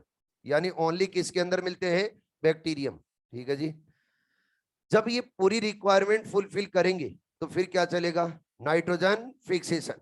अब जब नाइट्रोजन फिक्सेशन चलेगा तो कैसे चलता है, रिक्वायरमेंट क्या समझ में आ गई आपको, अरे बोलो। अब कैसे क्या चलता है उसको समझना है। अगर उसको समझना है तो बच्चों आपके मॉड्यूल के अंदर और एनसीईआरटी के अंदर एक नाइट्रोजनेज एंजाइम की स्ट्रक्चर दे रखी। उस नाइट्रोजनेज एंजाइम की जो स्ट्रक्चर दे रखी है उससे जो रिएक्शन कंप्लीट होती है उस कंप्लीट रिएक्शन को आपके सामने लिख रहा हूं, फिर उस कंप्लीट रिएक्शन को अपनी एनसीईआरटी से समझते। ये है N2। इस N2 का क्या करना है, फिक्सेशन। अगर फिक्सेशन करना है तो हमें चाहिए बच्चे 8 हाइड्रोजन, मतलब 8 तो चाहिए इलेक्ट्रॉन और 8 क्या चाहिए, प्रोटॉन, और चाहिए होते हैं 16 एटीपी। कितने एटीपी चाहिए होते हैं, 16। और ये प्रोसेस किसकी प्रेजेंस में चलेगी, एंजाइम। और एंजाइम कौन सा होगा, नाइट्रोजनेज। जब नाइट्रोजनेज एंजाइम की प्रेजेंस में रिएक्शन चलेगी तो बच्चे 2 अमोनिया के मॉलिक्यूल फॉर्म होंगे। कितने अमोनिया के, 2। और साथ में यहां पर रिलीज होंगे H2, और बच्चों रिलीज होंगे यहां पर 16 ADP प्लस 16 इनऑर्गेनिक फॉस्फेट। क्या ये रिएक्शन लिखी हुई है? अब इसको समझो जरा। आप अपना मॉड्यूल खोलो या फिर एनसीईआरटी खोलो, उसके अंदर मैकेनिज्म में देखोगे तो एक डायग्राम दिया हुआ है। सबसे पहले देखोगे तो आपको एक एंजाइम नजर आएगा। एंजाइम कौन सा है, नाइट्रोजनेज। अरे कौन सा है, नाइट्रोजनेज। एनसीईआरटी किसी के पास, आगे ट्रांसफर करें।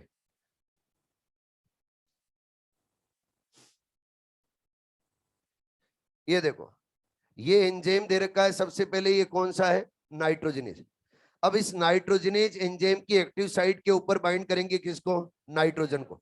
नाइट्रोजन के अंदर कितने बॉन्ड रहेंगे, क्या 3 बॉन्ड।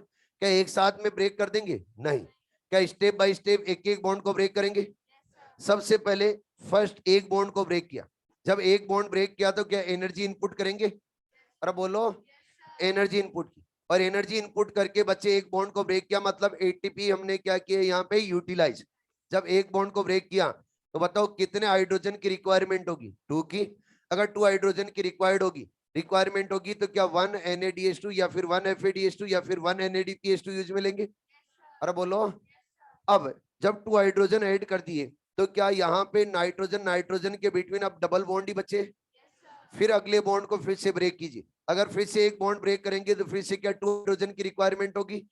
तो फिर से किससे लेंगे, हाइड्रोजन, रिड्यूसिंग पावर से। रिड्यूसिंग पावर से फिर से हाइड्रोजन लेके 2 हाइड्रोजन लेके नाइट्रोजन से अटैच कर देंगे तो क्या NH2 फॉर्म बन गई है। अब नाइट्रोजन नाइट्रोजन के बिटवीन कितने बॉन्ड बचे, क्या सिंगल। अगली स्टेप के अंदर फिर से ब्रेक कर दो। क्या बच्चों नाइट्रोजन नाइट्रोजन के बिटवीन जितने बॉन्ड है सारे ब्रेक हो गए। अब इस नाइट्रोजन से कितने हाइड्रोजन अटैच कर दिए, 3। तो क्या NH3 बन गया है। अब इन NH3 को अलग कर देंगे तो कितने कंपाउंड बन गए NH3 के, क्या 2 मॉलिक्यूल किसके बन गए बच्चे, NH3 के। अब इस पूरी रिएक्शन के अंदर कितने हाइड्रोजन यूज में लिए आप तो ये बताओ, 6 लिए। लेकिन यहां पे तो क्या लिख रहे हैं, 8।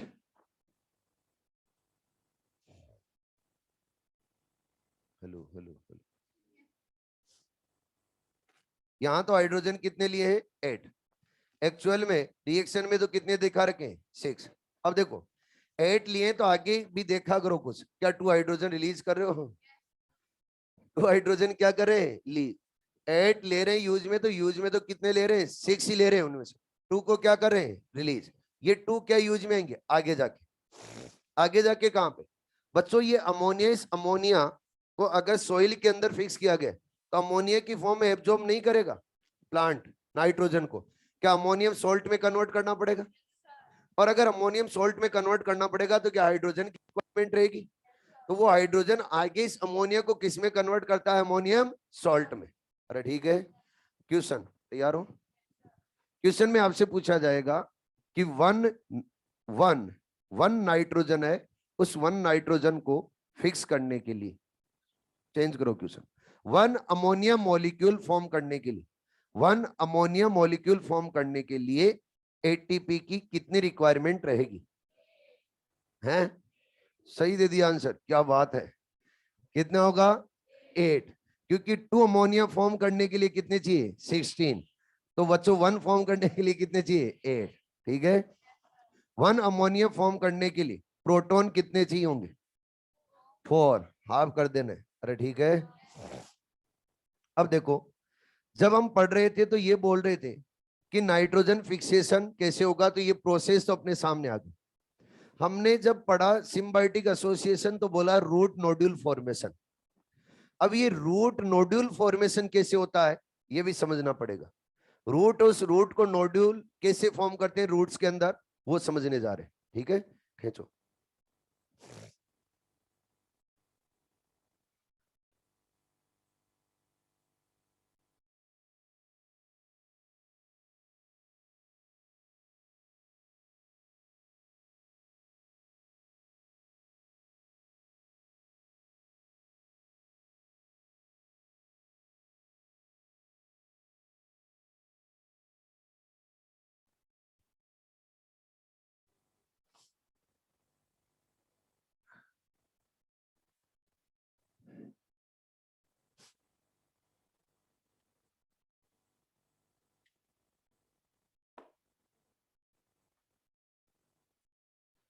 रूट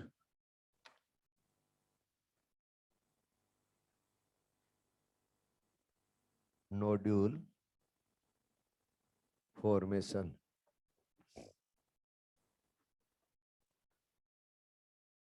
टेस्ट का सिटिंग प्लान देख के जाए।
Root nodule formation, root nodule है,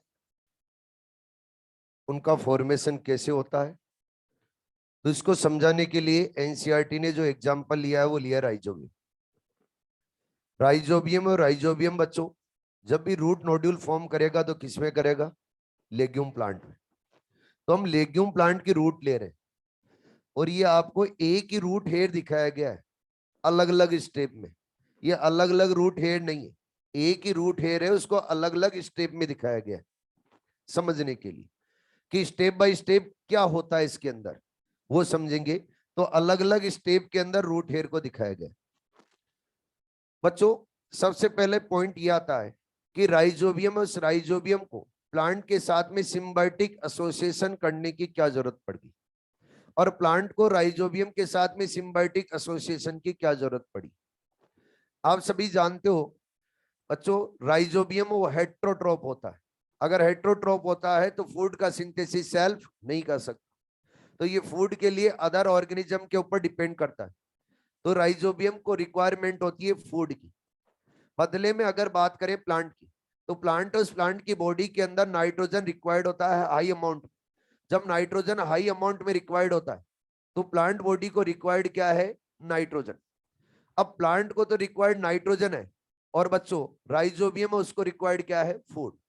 अब प्लांट बॉडी के अंदर क्या जाके बैठेगा, राइजोबियम। राइजोबियम जब प्लांट बॉडी के अंदर जाके बैठ जाएगा तो प्लांट उसको देगा फूड, और बदले में राइजोबियम उसको क्या देगा, नाइट्रोजन। तो क्या दोनों की जो रिक्वायरमेंट है क्या फुलफिल हो रही है, और दोनों अगर बच्चों म्यूचुअल अंडरस्टैंडिंग के साथ में रह रहे तो क्या बोला जाएगा, सिम्बायोटिक एसोसिएशन। लेकिन क्वेश्चन ये बनता है कि जब स्टार्टिंग में ही जब देखते हैं रूट को तो उनके अंदर नोड्यूल फॉर्म होते, या फिर ये राइजोबियम जाने के बाद में नोड्यूल फॉर्म होते। जब रूट के अंदर राइजोबियम बच्चों बैठता है, फिक्स होता है, तभी नोड्यूल का फॉर्मेशन होगा। स्टार्टिंग में नोड्यूल फॉर्म नहीं होती। नोड्यूल्स होती क्या है ये तो जानते हो क्या? अगर रूट और रूट के अगर मैं आपके सामने नॉर्मल शेप दे रहा हूं तो क्या नॉर्मल रूट है? लेकिन अगर रूट के अंदर जगह जगह आपको सेल और सेल की एक्सटेंडेड ग्रोथ मिलती है, बाहर की तरफ एक्सटेंडेड ग्रोथ होगी, बाहर की तरफ ग्रोथ हो जाएगी, तो ट्यूमर लाइक स्ट्रक्चर मिलेगी। जगह जगह अगर ट्यूमर लाइक स्ट्रक्चर मिल रही है रूट में, तो क्या बन रहे हैं उसके अंदर? नोड्यूल्स। अरे क्या बन रहे हैं? नोड्यूल्स। अब बच्चों, अगर रूट नोड्यूल फॉर्म करना है तो राइजोबियम को ले जाना है सबसे पहले प्लांट बॉडी में, और प्लांट बॉडी के अंदर राइजोबियम को ले जाना आसान नहीं है। अब राइजोबियम ही है या फिर अदर बैक्टीरिया है, ये प्लांट बॉडी कैसे आइडेंटिफाइड करेगा? राइजोबियम और राइजोबियम ये कैसे आइडेंटिफाइड करेगा कि ये लेग्यूम प्लांट ही है? ये सब कुछ सबसे पहले चलेगा। तो सबसे पहले बच्चे राइजोबियम एंड प्लांट बॉडी दोनों करेंगे आइडेंटिफिकेशन, यानी दोनों आपस में आइडेंटिफिकेशन करेंगे। राइजोबियम प्लांट का आइडेंटिफिकेशन करेगा, प्लांट किसका आइडेंटिफिकेशन करेगा? राइजोबियम का। तो राइजोबियम है, वो राइजोबियम रूट हेयर्स है। ये जो आपको मैंने दिखाए हैं क्या है बच्चे? Root hair. तो ये रूट हेयर है। इस रूट हेयर के अराउंड राइजोबियम जो बैक्टीरिया है, ये राइजोबियम बैक्टीरिया बच्चों कॉलोनी फॉर्म करता है। क्या फॉर्म करता है? कॉलोनी। यहाँ पे आके ये बच्चों एक्यूमुलेट होने लगेगा। इस रूट हेयर के अराउंड सॉइल पार्टिकल भी, जो ब्लैक कलर से डॉट दिखाए गए ये क्या है? Soil particle. और जो रेड कलर से दिखाया गया है ये क्या है बच्चे? बैक्टीरियम। अरे क्या है? बैक्टीरियम। और इस बैक्टीरियम का नाम क्या है बताओ? क्या राइजोबियम है? अरे बोलो, क्या नाम है? राइजोबियम। राइजोबियम यहां पर आ गया है, लेकिन अभी राइजोबियम को यह पता नहीं है कि ये प्लांट लेग्यूम प्लांट है या फिर नहीं है। और जो प्लांट, उस प्लांट के रूट हेयर को भी पता नहीं है कि राइजोबियम है या नहीं। तो क्या किया जाए? क्या सबसे पहले बच्चों केमिकल और केमिकल का एक्सचेंज करके आइडेंटिफिकेशन करें? ऐसा तो है नहीं कि बैक्टीरिया जाके रूट से बात करेगा और रूट भी बदले में बात करेगी और दोनों पहचान कर लेंगे कि हाँ तू ही राइजोबियम आ जा अंदर। ऐसा नहीं होगा। क्या किया जाएगा? सबसे पहले केमिकल और केमिकल एक्सचेंज करके करेंगे आइडेंटिफिकेशन। जब केमिकल की हेल्प से आइडेंटिफिकेशन करते तो फर्स्ट स्टेप को नाम दिया जाता है बच्चे अट्रैक्शन। क्या नाम दिया जाता है? अट्रैक्शन। अट्रैक्शन करते हैं और अट्रैक्ट करते हैं बैक्टीरिया किसको? लेग्यूम प्लांट को। और लेग्यूम प्लांट की रूट किसको अट्रैक्ट करती है? बैक्टीरिया को। और ये जब अट्रैक्शन करते तो केमिकल से करते, तो प्रोसेस को बोला जाता है कीमोटैक्टिक। क्या बोल दिया जाता है? कीमोटैक्टिक। और जब कीमोटैक्टिक प्रोसेस चलती तो कीमोटैक्टिक प्रोसेस किस किस के बिटवीन चलती? बच्चों बैक्टीरियम एंड रूट हेयर्स। जो रूट हेयर्स है लेग्यूम प्लांट की और बैक्टीरियम है, इनके बिटवीन क्या होगा? Chemical exchange. अब केमिकल एक्सचेंज होगा तो बैक्टीरिया क्या रिलीज करेगा और प्लांट बॉडी क्या रिलीज करेगी, ये भी समझना जरूरी। सबसे पहले मुझे बताओ, क्या ये रूट एंड रूट को नाइट्रोजन की बहुत ज्यादा रिक्वायरमेंट है? अगर लेग्यूम प्लांट की बात करें तो लेग्यूम प्लांट के अंदर तो नाइट्रोजन और ज्यादा रिक्वायर्ड होगा अदर प्लांट के कंपैरिजन, क्योंकि लेग्यूम प्लांट है वो क्या पल्सेज होते हैं, और पल्सेज के अंदर आप लोग जानते हो प्रोटीन रहता है हाई अमाउंट, और प्रोटीन फॉर्म करने के लिए क्या चाहिए? Nitrogen high amount. तो लेग्यूम प्लांट को तो नाइट्रोजन की बहुत ज्यादा डिमांड रहती है। अगर बहुत ज्यादा डिमांड रहती तो मैं बोलूंगा ये रूट है और रूट नाइट्रोजन है और नाइट्रोजन एब्जॉर्ब करने के लिए एवरी टाइम क्या रहेगी? रेडी। अगर एवरी टाइम रेडी रहेगी तो ये रूट है और रूट नाइट्रोजन के लिए बहुत ज्यादा क्या है? एक्टिव। अगर एक्टिव हो रखी है तो बोला जाएगा इनको बच्चे ससेप्टिबल। क्या बोला जाएगा? ससेप्टिबल। यानी ये बहुत ज्यादा क्या है? एक्टिव है। किसके लिए? नाइट्रोजन के लिए। अब केमिकल और केमिकल अगर एक्सचेंज करना है तो कौन से केमिकल कौन रिलीज करेगा ये समझना है। तो सबसे पहले बच्चों बैक्टीरिया है, ये बैक्टीरिया एक केमिकल रिलीज करता है, और बैक्टीरियम जो केमिकल रिलीज करता है एक प्रोटीन होती है, और इस प्रोटीन का नाम है रेकिडेसिन प्रोटीन। क्या नाम है बच्चे? रेकिडेसिन प्रोटीन। ये जो रेकिडेसिन प्रोटीन है, ये प्रोटीन कौन रिलीज करेगा? बैक्टीरियम। जब बैक्टीरियम रेकिडेसिन प्रोटीन रिलीज करेगा तो वो कहां जाएगी?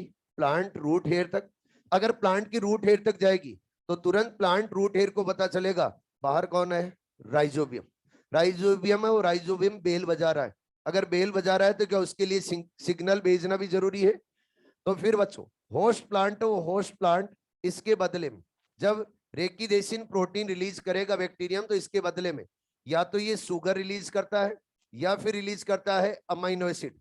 या तो क्या रिलीज करता है, शुगर, या फिर क्या रिलीज करता है, अमाइनो एसिड, या फिर रिलीज कर देता है बच्चे ऑर्गेनिक एसिड, या फिर रिलीज करेगा बच्चे फ्लेवोनॉइड्स। क्या रिलीज करेगा, फ्लेवोनॉइड्स। फ्लेवोनॉइड्स से फ्लेवोनॉइड्स भी रिलीज कर सकता है। अगर ये रिलीज कर देगा बाहर की तरफ, तो बच्चों बाहर कौन बैठा है, राइजोबियम। वो राइजोबियम इन केमिकल को लेगा और लेते ही जान जाएगा ये कौन है, राइजोबियम की रूट ही है, यानी इसके साथ में हम सिम्बायोटिक एसोसिएशन कर सकते। अगर बच्चों दोनों के बिटवीन केमिकल और उस केमिकल से आइडेंटिफिकेशन हो गया, तो अब सेकंड टारगेट क्या है, सेकंड टारगेट ये है कि अब इन रूट हेयर के थ्रू हम रूट के इनसाइड यानी बैक्टीरियम को हम रूट के इनसाइड एंटर करवाए। लेकिन रूट हेयर या फिर बोलूं प्लांट बॉडी में आसानी से एंटर होना पॉसिबल नहीं है। क्यों, क्योंकि यहाँ पर एक लेयर प्रेजेंट रहती है जिसको बोला जाता है एपिडर्मिस।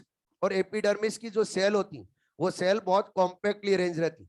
अगर कॉम्पैक्टली अरेंज होती है तो उनके बिटवीन इंटरसेलुलर स्पेस नहीं होता। अगर इंटरसेलुलर स्पेस नहीं होता तो आसानी से ये बैक्टीरियम प्लांट बॉडी में एंटर नहीं हो पाएंगे।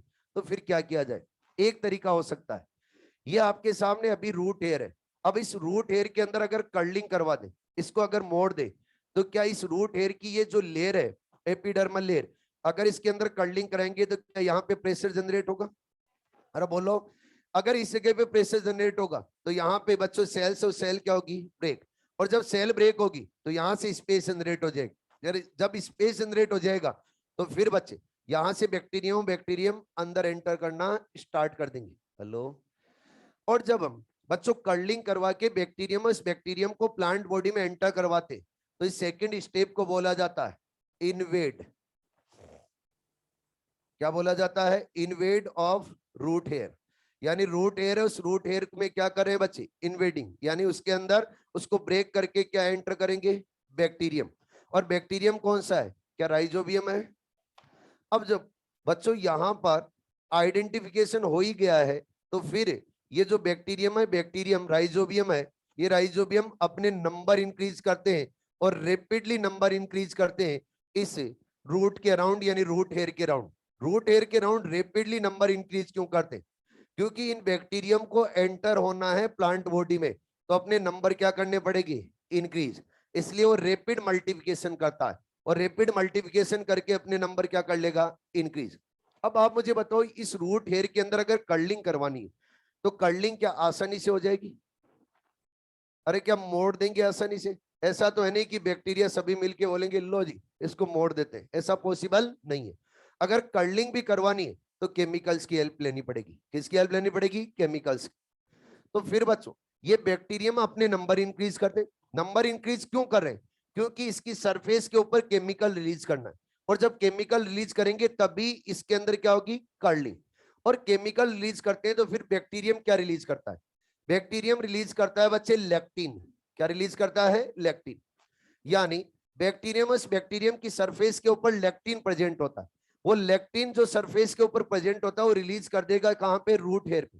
बदले में प्लांट हो, प्लांट भी बच्चों इसको रूट हेयर के अंदर कर्लिंग करवाने के लिए होस्ट प्लांट हो, वो भी केमिकल रिलीज करता है। और होस्ट प्लांट रिलीज करता है बच्चे कॉम्प्लेक्स पॉलीसेकेराइड। क्या रिलीज करता है, कॉम्प्लेक्स पॉलीसेकेराइड। जब ये कॉम्प्लेक्स पॉलीसेकेराइड आएंगे बाहर और बच्चों लेक्टिन और लेक्टिन आएगा, तो फिर इस रूट हेयर के अंदर क्या हो जाएगी, कर्लिंग, यानी ये मुड़ेगा। और जब मुड़ेगा तो क्या यहाँ पे प्रेशर जनरेट होगा, अरे बोलो। और जब प्रेशर जनरेट होगा तो क्या यहाँ पे स्पेस बनेगा, और अगर स्पेस बनेगा तो यहाँ पर क्या बैक्टीरियम अब एंटर होना स्टार्ट होंगे। और जब बैक्टीरियम एंटर होना स्टार्ट होंगे तो फिर बच्चे नेक्स्ट स्टेप के अंदर बन जाएगा इन्फेक्शन थ्रेड। क्या बन जाएगा, इन्फेक्शन थ्रेड।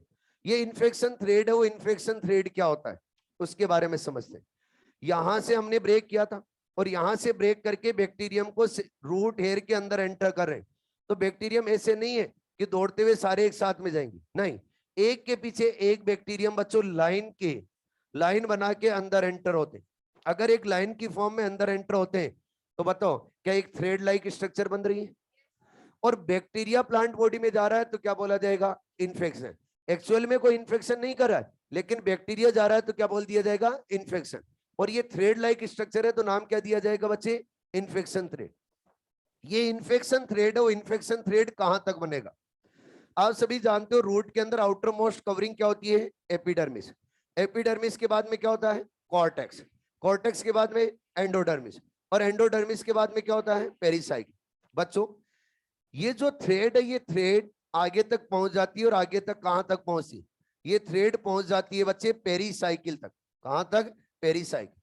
पेरिसाइकिल तक पहुंच जाती है एंड कॉर्टेक्स। कॉर्टेक्स तो पहुंचेगी पहुंचेगी। अगर पेरिसाइकिल तक पहुंच रही है तो क्या कॉर्टेक्स तक पहुंच रही है? और कॉर्टेक्स में कौन सा कॉर्टेक्स? Inner cortex. तो इन्फेक्शन थ्रेड हो, इन्फेक्शन थ्रेड कहां तक जाता है? Inner cortex and pericycle. जब पेरिसाइकिल एंड इनर कॉर्टेक्स तक पहुंच गया है तो अब क्या करना है? बैक्टीरिया तो आप बोलोगे अंदर एंटर हो गया, क्या अभी भी रूट के अंदर नोड्यूल फॉर्म हो गए? क्या अभी आपसे पूछा जाए कि रूट के अंदर नोड्यूल फॉर्म हो गए? नहीं, नोड्यूल तो फॉर्म नहीं हुए, लेकिन क्या बैक्टीरिया को अंदर एंटर करवा दिया? अब बैक्टीरिया अपनी बच्चों शेप को चेंज करता है, और यहां पर जब बैक्टीरिया अपनी शेप को चेंज करता है तो राइजोबियम, और राइजोबियम बच्चों बैक्टीरियम है, अपनी शेप को चेंज करके कैसा हो जाता है? Rod shape. अरे कैसा हो जाता है? Rod shape. अब ये रोड शेप हो गया तो फिर आगे क्या करवाना? न्यू सेल बना के मैक्सिमम से मैक्सिमम बैक्टीरिया को सेल के अंदर बैठाना है। बच्चों आप बोलोगे ओल्ड सेल के अंदर ही बैठा दो। इतनी ओल्ड सेल यहाँ पे नहीं है कि बैक्टीरिया को मैक्सिमम नंबर के अंदर फिक्स कर सके, तो फिर न्यू सेल बनानी है। अगर न्यू सेल का फॉर्मेशन करना है तो आसान नहीं है। पहले ही सेल का क्या हो चुका है? डिफरेंशिएशन। अगर डिफरेंशिएशन हो चुका है तो सेल और सेल डिवीजन की कैपेसिटी को कर चुकी है लॉस्ट। अगर डिवीजन की कैपेसिटी को लॉस्ट कर चुकी है तो बच्चों प्लांट बॉडी में कुछ सेल ऐसी होती हैं जिनके अंदर डिवीजन की कैपेसिटी को रीगेन करने की कैपेसिटी होती है।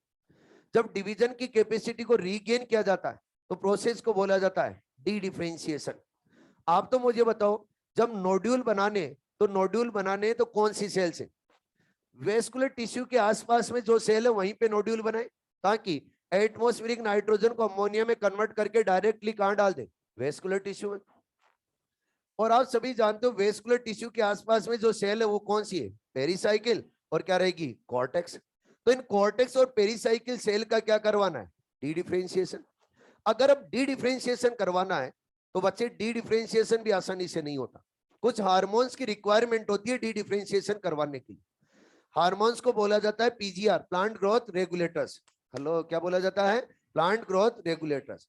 अब हार्मोन्स की रिक्वायरमेंट होती है तो एक हार्मोन तो रिक्वायर्ड होता है ऑक्सिन, और दूसरा हार्मोन रिक्वायर्ड होता है साइटोकाइनिन। अब जो लास्ट बच्चों आपके सामने स्टेप है वो फोर्थ स्टेप है, और फोर्थ स्टेप के अंदर क्या करवाएंगे? क्या डी डिफरेंशिएशन करवाएंगे।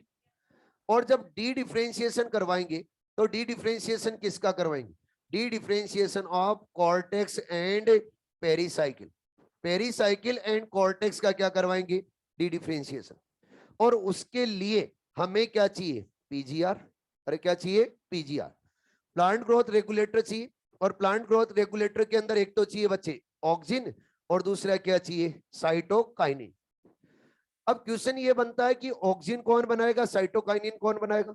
क्योंकि एक को तो रिक्वायरमेंट है नहीं। क्या बैक्टीरिया को रिक्वायरमेंट है ओनली प्लांट बॉडी में फिक्स होने की? नहीं, प्लांट को भी रिक्वायरमेंट है बैक्टीरिया की, और बैक्टीरिया को रिक्वायरमेंट किसकी है? प्लांट की। तो दोनों मिलकर ही काम करेंगे।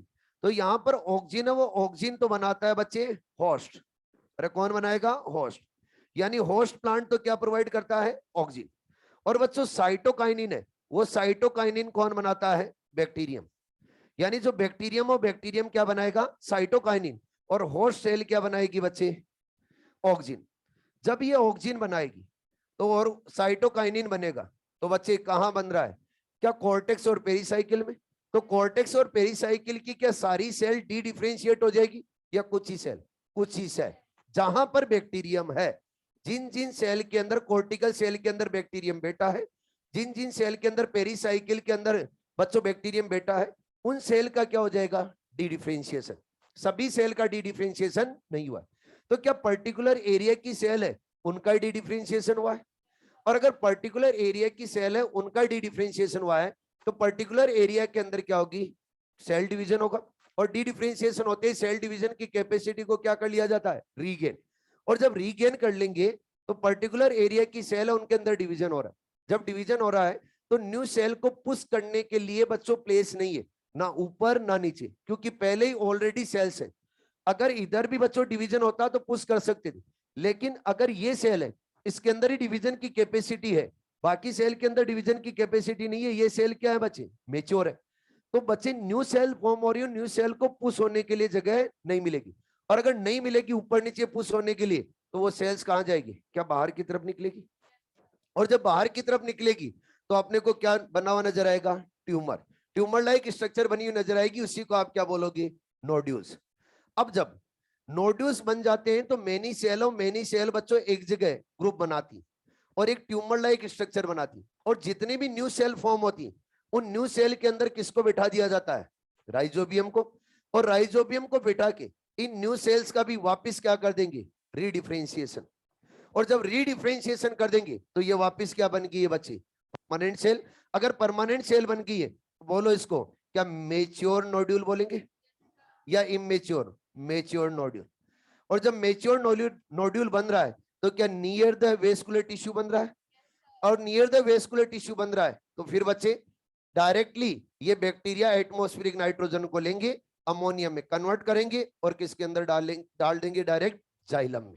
अरे ठीक है, अब देखो कैसे कर रहे हैं। सबसे पहले क्या कर रहे हैं, क्या अट्रैक्शन, क्या कीमोटैक्टिक रिएक्शन चला रहे। कीमोटैक्टिक रिएक्शन चला के क्या बैक्टीरियम और प्लांट बॉडी क्या आइडेंटिफिकेशन करते हैं। जब आइडेंटिफिकेशन हो जाता है तो क्या बच्चों इन्वेड ऑफ रूट हेयर किया जाता है, यानी क्या कर्लिंग की जाती है। और कर्लिंग करेंगे तो भी क्या बैक्टीरियम और प्लांट दोनों मिलके करेंगे। और जब कर्लिंग हो जाएगी तो क्या बनाया जाएगा, इन्फेक्शन थ्रेड। वो इन्फेक्शन थ्रेड कहां तक बनाया जाएगा, क्या up to pericycle and cortex, pericycle and cortex तक बनाया जाएगा। अब पेरीसाइकिल एंड कॉर्टेक्स तक इन्फेक्शन थ्रेड बनाने के बाद पेरीसाइकिल एंड कॉर्टिकल सेल क्या करवाया जाता है, डी डिफरेंशिएशन, और उनकी डिवीजन की कैपेसिटी को रीगेन किया जाता है। जब रीगेन हो जाएगी तो पर्टिकुलर एरिया के अंदर सेल और सेल के अंदर डिवीजन की कैपेसिटी आ जाएगी। तो फिर क्या बनेगी, पर्टिकुलर एरिया के अंदर ही डिवीजन हो रहा है तो क्या बन जाएंगे बच्चे, ट्यूमर लाइक स्ट्रक्चर। उन्हीं को क्या बोला जाएगा, नोड्यूल। और जो नोड्यूल्स बन रहे हैं उन सेल्स, न्यू सेल्स फॉर्म हो रही है, उनका भी क्या करवा देंगे, रीडिफरेंशिएशन, तो परमानेंट नोड्यूल बन गए। अरे ठीक है, क्लियर है पॉइंट। और बोलो आगे।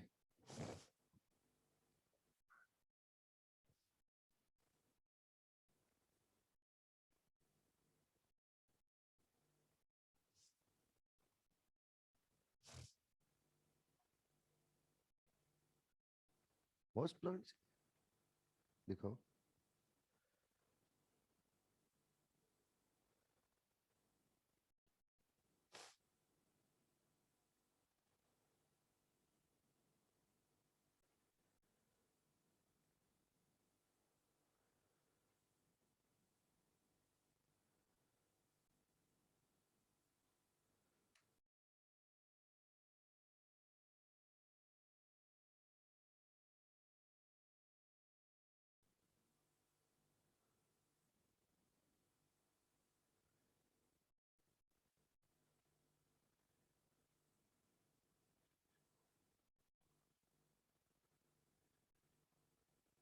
हाँ ठीक है, सही कर लेना बेटा इसको। यहाँ पे तो क्या लिख लेना, बैक्टीरिया। और यहाँ पे क्या लिख लेना, होस्ट प्लांट।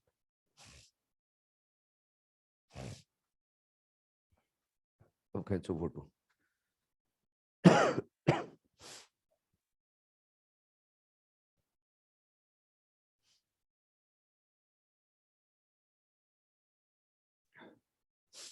चले आगे।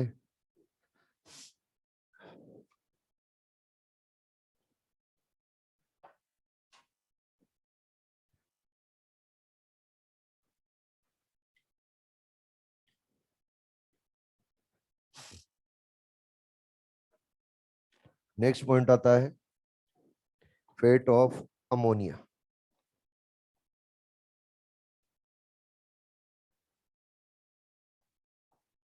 अब देखो हमने क्या किया, जब सिम्बायोटिक एसोसिएशन किया तो उसके अंदर एटमॉस्फेरिक नाइट्रोजन को अमोनिया में कन्वर्ट कर दिया। और एटमॉस्फेरिक नाइट्रोजन को अमोनिया में कन्वर्ट करके कहां तक भेज दिया, जाइलम तक। जाइलम के अंदर अगर कंटिन्यूअस अमोनिया है, उस अमोनिया को डालते जाएंगे तो जाइलम के इनसाइड बच्चे कंडीशन कैसी बन जाएगी, टॉक्सिक। और जब जाइलम के अंदर अमोनिया जाता है तो अमोनिया, इस अमोनिया को तुरंत बच्चे अमोनियम सॉल्ट में कन्वर्ट कर दिया जाता है। यानी पहले तो अमोनिया को किस में कन्वर्ट कर देंगे, अमोनियम सॉल्ट में। अमोनिया से कम बच्चे टॉक्सिक होता है अमोनियम सॉल्ट, लेकिन अमोनियम सॉल्ट भी क्या होता है, टॉक्सिक। अगर अमोनियम सॉल्ट भी ज्यादा रहेगा जाइलम के इनसाइड तो वो भी क्या करेगा, टॉक्सिक इफेक्ट शो करेगा।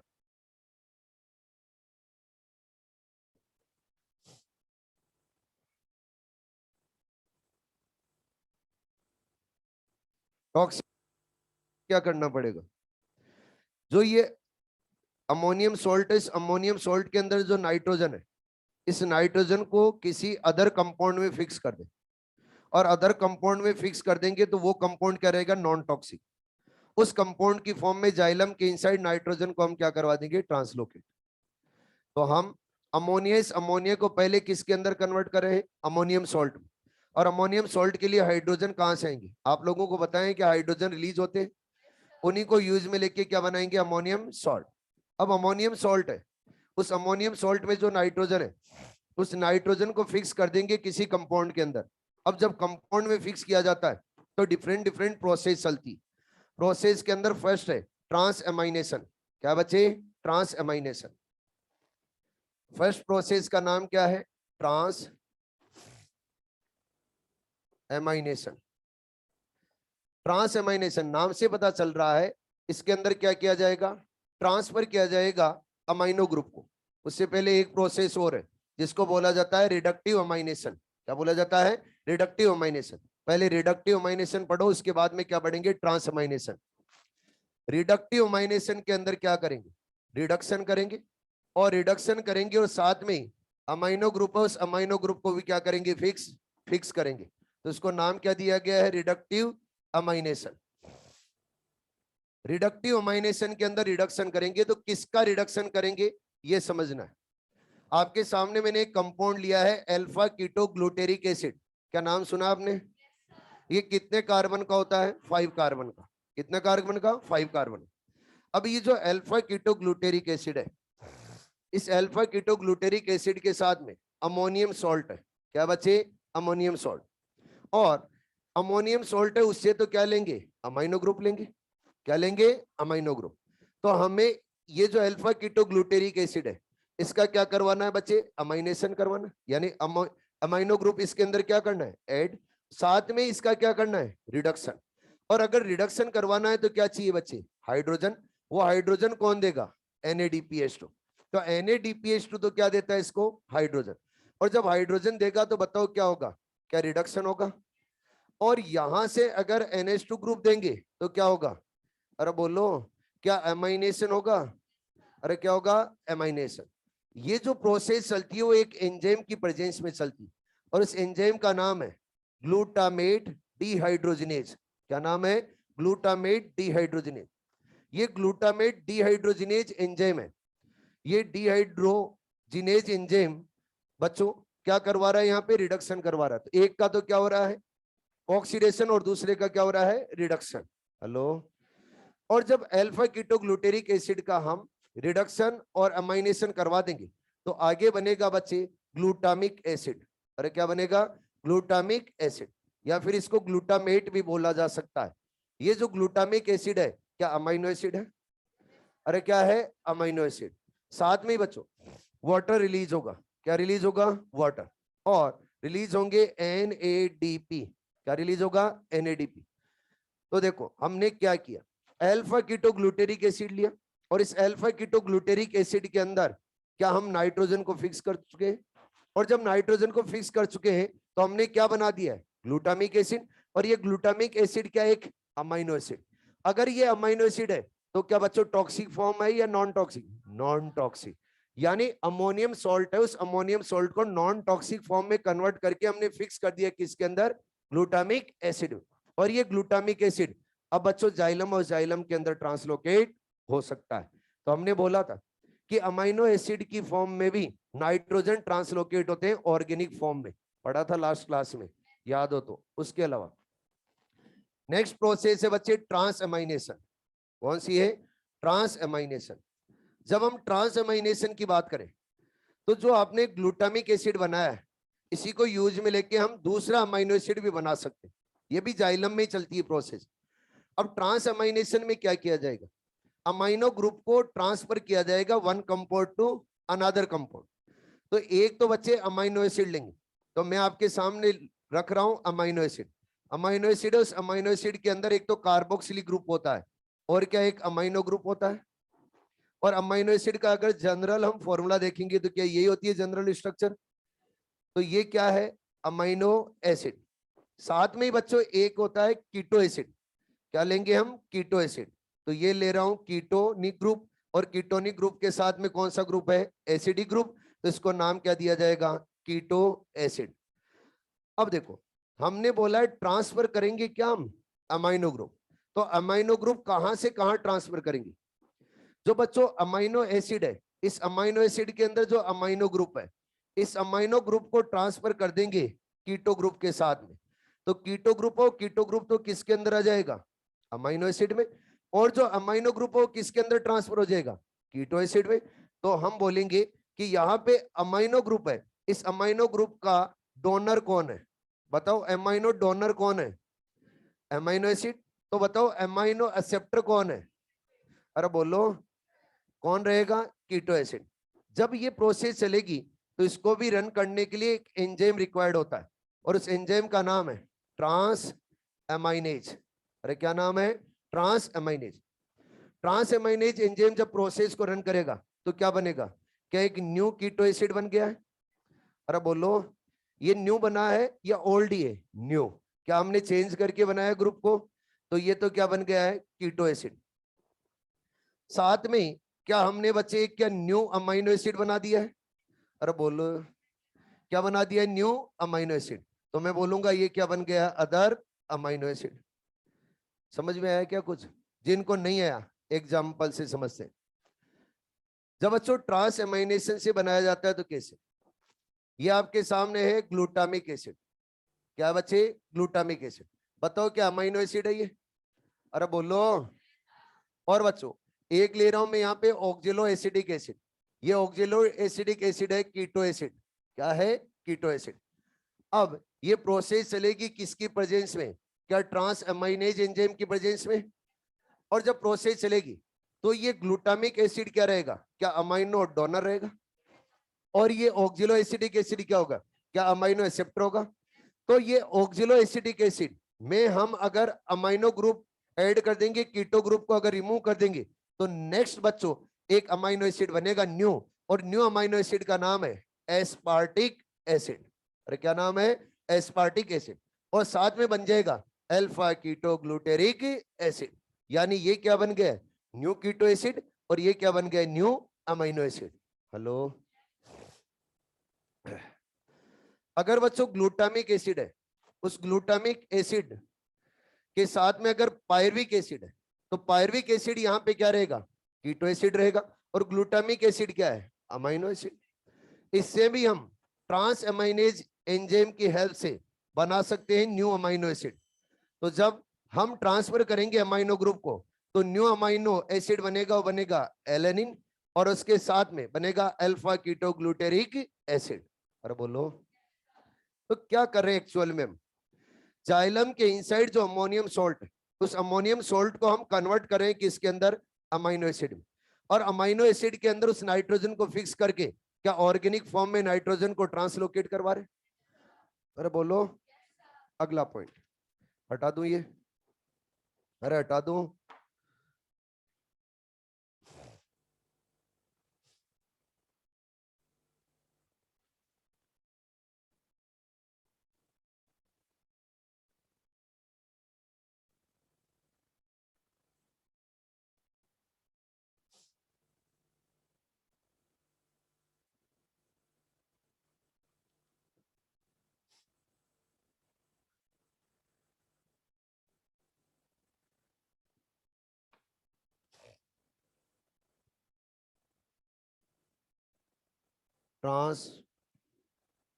Transportation of assimilated nitrogen.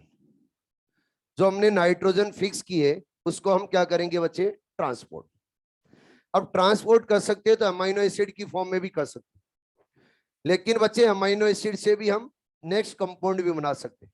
यानी मोर अमाउंट के अंदर एक सिंगल कंपाउंड के अंदर भी नाइट्रोजन को हम ट्रांसलोकेट कर सकते हैं, और वो होती है मोर अमाउंट में एमाइड की फॉर्म में। किस फॉर्म में होती है, एमाइड्स की फॉर्म में। एमाइड से वो एमाइड्स बनाए जाते हैं बच्चे कैटालिटिक एमाइडेशन से। किससे बनाए जाएंगे, कैटालिटिक एमाइडेशन से।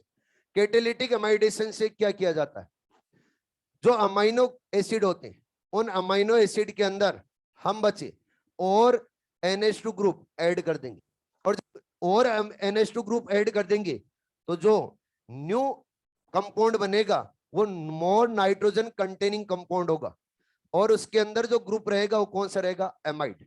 कौन सा रहेगा, एमाइड। चलो समझते हैं कैसे। ये आपके सामने मैं ले रहा हूं बच्चे अमाइनो एसिड। तो अमाइनो एसिड ले रहा हूं तो क्या इसके अंदर कार्बोक्सिलिक ग्रुप होगा, और एक कौन सा रहेगा, अमाइनो ग्रुप। अब करना क्या है, अमाइनो एसिड से हमें बनाना है एमाइड। तो हम यूज में लेंगे बच्चे अमोनियम सोल्ट को। इस अमोनियम सोल्ट के अंदर क्या प्रेजेंट है, क्या NH2 ग्रुप मिलेगा आराम से। और जो ये आपके सामने है अमाइनो एसिड, क्या इस अमाइनो एसिड के अंदर OH ग्रुप है। तो इस OH ग्रुप को तो यहां से क्या कर देंगे बच्चे, रिमूव।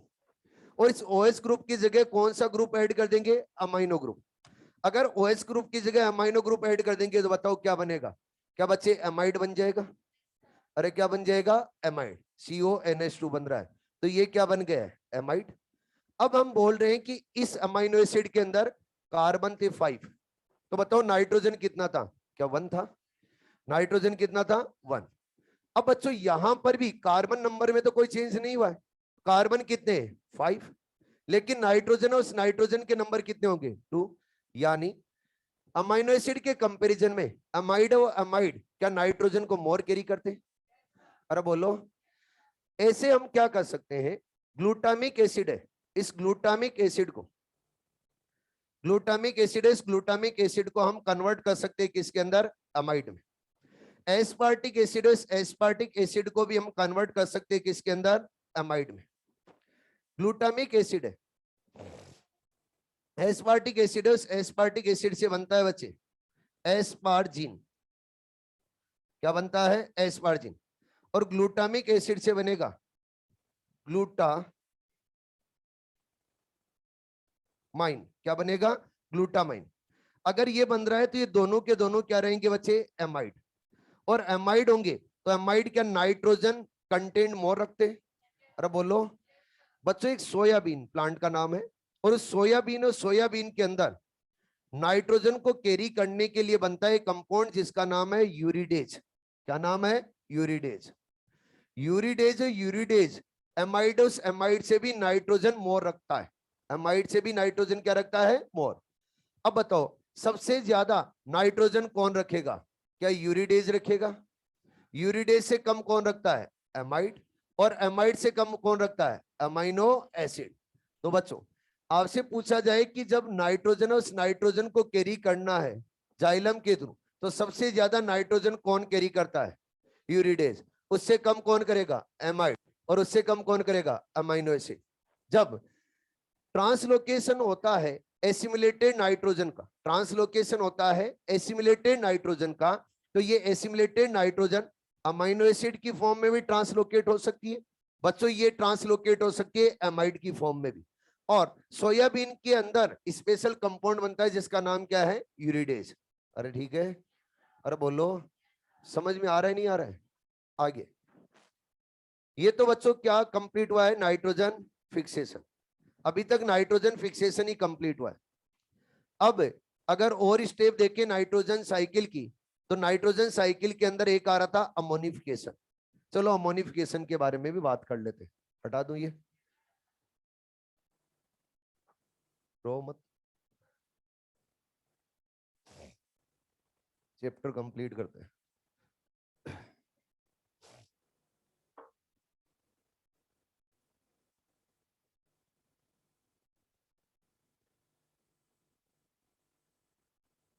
कल जल्दी छोड़ा था ना।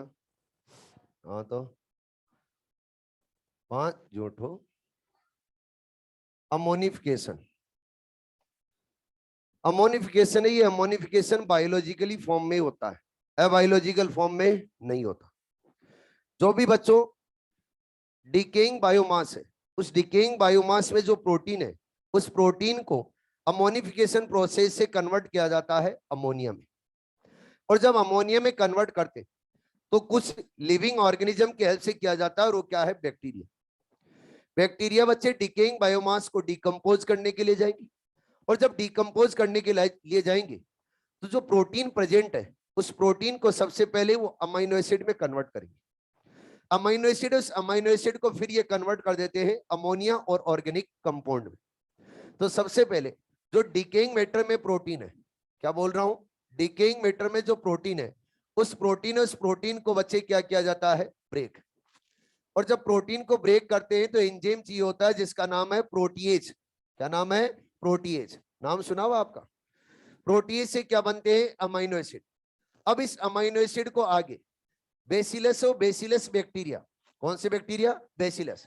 बेसिलस बैक्टीरिया इस अमीनो एसिड को कन्वर्ट कर देते हैं अमोनिया में, और साथ में ही बच्चे ऑर्गेनिक एसिड में। अब देखो, जब अमोनिया की बात की जाए और अमोनिया कंटिन्यूस कन्वर्ट हो रहा है तो सोइल के अंदर भी जाएगा, और कुछ बच्चे इवेपोरेट भी हो जाएगा। क्यों हो जाएगा इवेपोरेट? क्योंकि अमोनिया वोलेटाइल नेचर का होता है। अगर वोलेटाइल नेचर का होता है तो मैक्सिमम अमोनिया तो बच्चों सोइल में जाता है, लेकिन कुछ अमोनिया इवेपोरेट भी हो जाता है किसके अंदर? एटमॉस्फेयर में। हेलो। अब जब ये बच्चों प्रोसेस चल रही है अमोनिफिकेशन, तो इस अमोनिफिकेशन प्रोसेस को रन करने के लिए कौन रेस्पॉन्सिबल होते हैं? बैक्टीरिया। बैक्टीरिया की बात की जाए तो आप लोगों को कुछ बैक्टीरिया के नाम याद रखने, बेसिलस वल्गेरिस, बेसिलस रेमोसस और बेसिलस माइकोइड्स। ये 3 बैक्टीरिया हैं, ये करवाते हैं बच्चे अमोनिफिकेशन। अरे क्या करवाते हैं? अमोनिफिकेशन। अगर बच्चों ब्रेक डाउन हो रहा है प्रोटीन का, प्रोटीन का ब्रेक डाउन हो रहा है, और ये ब्रेक डाउन हो रहा है एनेरोबिक कंडीशन में। कौन सी कंडीशन में? एनेरोबिक कंडीशन में। तो इसको बोला जाता है पुट रिफेक्शन। क्या बोला जाता है? Put refraction.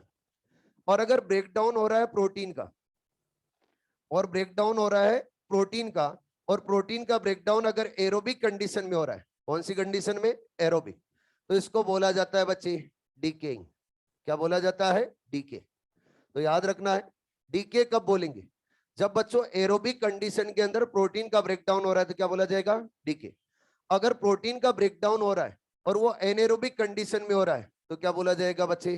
Put refraction. अरे क्या बोला जाएगा? Put refraction. ठीक है जी। अगला नेक्स्ट क्लास में पढ़ेंगे। वैसे तो 2 मिनट का था, लेकिन कोई बात नहीं। चलो नेक्स्ट आता है बच्चे नाइट्रिफिकेशन। क्या आता है? नाइट्रिफिकेशन।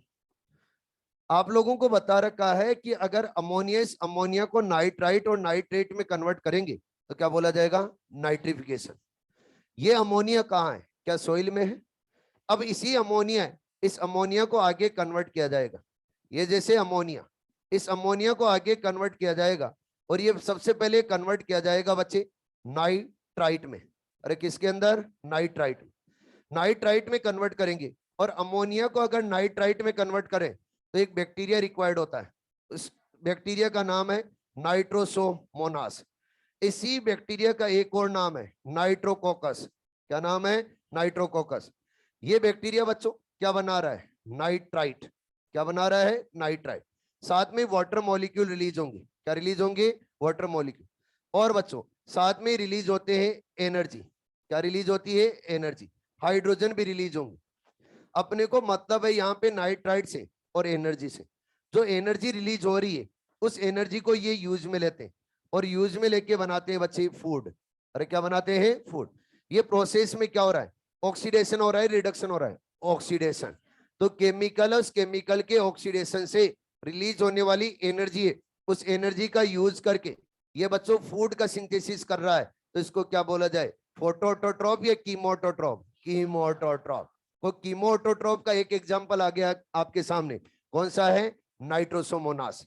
अब बच्चों जो यहाँ पे नाइट्राइट बना है, इस नाइट्राइट को भी आगे कन्वर्ट कर दिया जाता है नाइट्रेट में, और नाइट्राइट को नाइट्रेट में कन्वर्ट करने के लिए एक बैक्टीरिया रिस्पॉन्सिबल होता है, उस बैक्टीरिया का नाम है नाइट्रोबैक्टर। क्या नाम है? नाइट्रोबैक्टर। ये नाइट्रोबैक्टर बैक्टीरिया इस नाइट्राइट को बच्चों नाइट्रेट में कन्वर्ट कर देगा, और नाइट्रेट में कन्वर्ट करेगा तो साथ में रिलीज करता है ये एनर्जी। यहां से भी जो एनर्जी रिलीज होती, उस एनर्जी का यूज करके ये नाइट्रोबैक्टर बच्चों फूड का सिंथेसिस कर रहा है। तो फूड, उस फूड के ऑक्सीडेशन से जो एनर्जी रिलीज हुई उसका यूज करके ये फूड का सिंथेसिस कर रहा है। तो क्या सेल्फ भी कर रहा है? तो क्या इसको ऑटोट्रोप बोला जाए? और केमिकल के ऑक्सीडेशन से जो एनर्जी रिलीज हो रही है उसको यूज में लेके अगर फूड सिंथेसाइज कर रहा है तो इसको नाम दिया जाएगा कीमो ऑटोट्रोप।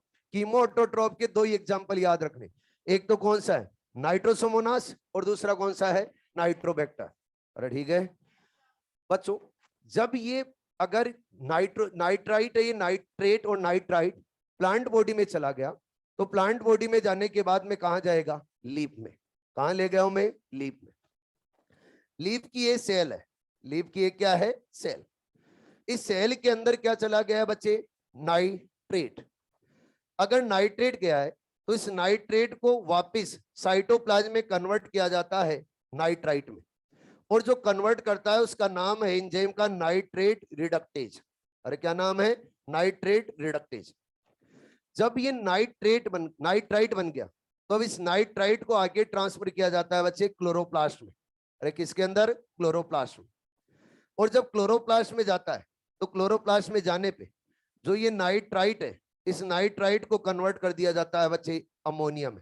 ये भी कन्वर्जन कौन करता है? नाइट्रेट रिडक्टेज,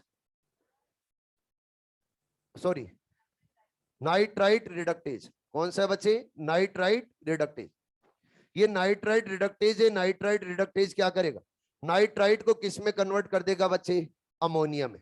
तो ध्यान रखना है ये क्या कर रहे हैं, क्या एसिमिलेटेड जो नाइट्रेट है उस एसिमिलेटेड नाइट्रेट को ब्रेक कर रहे हैं?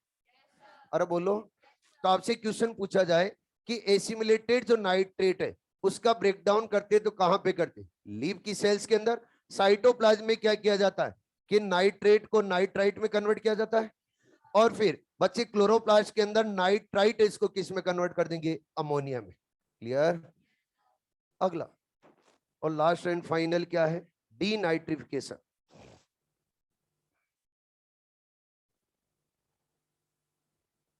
डीनाइट्रिफिकेशन की बात करते हैं, और डीनाइट्रिफिकेशन बच्चों नाइट्रिफिकेशन से जस्ट क्या होगी? अपोजिट। जो सोइल है, सोइल के अंदर फिक्स किया नाइट्रेट, उस नाइट्रेट को कुछ बैक्टीरिया एटमॉस्फेरिक नाइट्रोजन में कन्वर्ट कर देते हैं। और जब एटमॉस्फेरिक नाइट्रोजन में कन्वर्ट करते हैं कौन कौन से बैक्टीरिया? एक बैक्टीरिया का नाम है स्यूडोमोनास, और दूसरे बैक्टीरिया का नाम है थायोबैसिलस। कौन सा है? थायोबैसिलस। तो स्यूडोमोनास और थायोबैसिलस बैक्टीरिया बच्चे नाइट्रेट, उस नाइट्रेट को एटमॉस्फेरिक नाइट्रोजन में कन्वर्ट करें। तो बताओ डीनाइट्रिफिकेशन प्रोसेस है, ये सॉइल फर्टिलिटी को इंक्रीज करती है डिक्रीज करती है? अरे सॉइल फर्टिलिटी है, सॉइल फर्टिलिटी को इंक्रीज करेगी डिक्रीज करेगी? डिक्रीज। कैसे? नाइट्रोजन, उस नाइट्रोजन फिक्स की गई नाइट्रोजन को वापस एटमॉस्फेरिक नाइट्रोजन में कन्वर्ट करें तो क्या सॉइल से नाइट्रोजन का लॉस हो रहा है? अगर लॉस हो रहा है तो फर्टिलिटी इंक्रीज हो रही है डिक्रीज हो रही है? डिक्रीज। तो कौन सी प्रोसेस है जो सॉइल फर्टिलिटी को डिक्रीज करती है? डीनाइट्रिफिकेशन। कौन से बैक्टीरिया है जो सॉइल फर्टिलिटी को डिक्रीज करते हैं? Pseudomonas and Thiobacillus. अरे ठीक है। अगला पॉइंट आगे और देखें तो बच्चों नेक्स्ट चैप्टर आता है जिसका नाम है plant growth and regulators, next class में।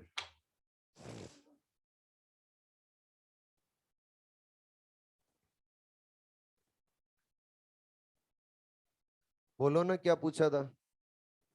पूछो जो पूछना है।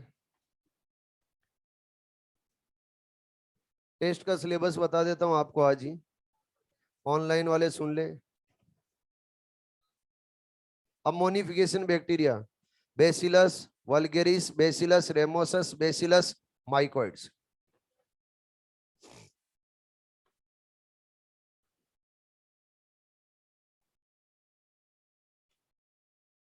LN+ पे आया हुआ ना सिलेबस, फिर भी सुन लीजिए।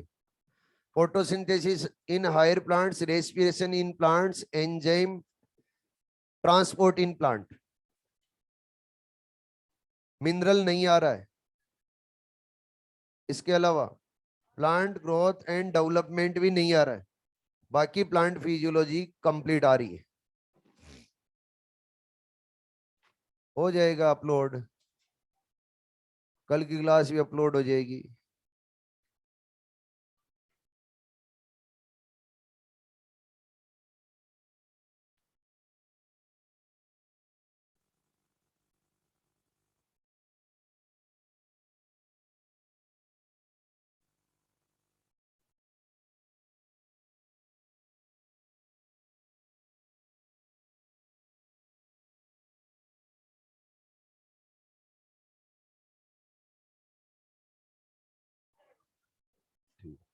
हाँ, हेलो। बड़े इंटेलिजेंट है।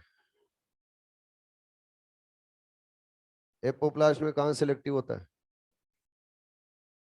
कल बात करते हैं बच्चे, कल आप पूछ लेना, ठीक है।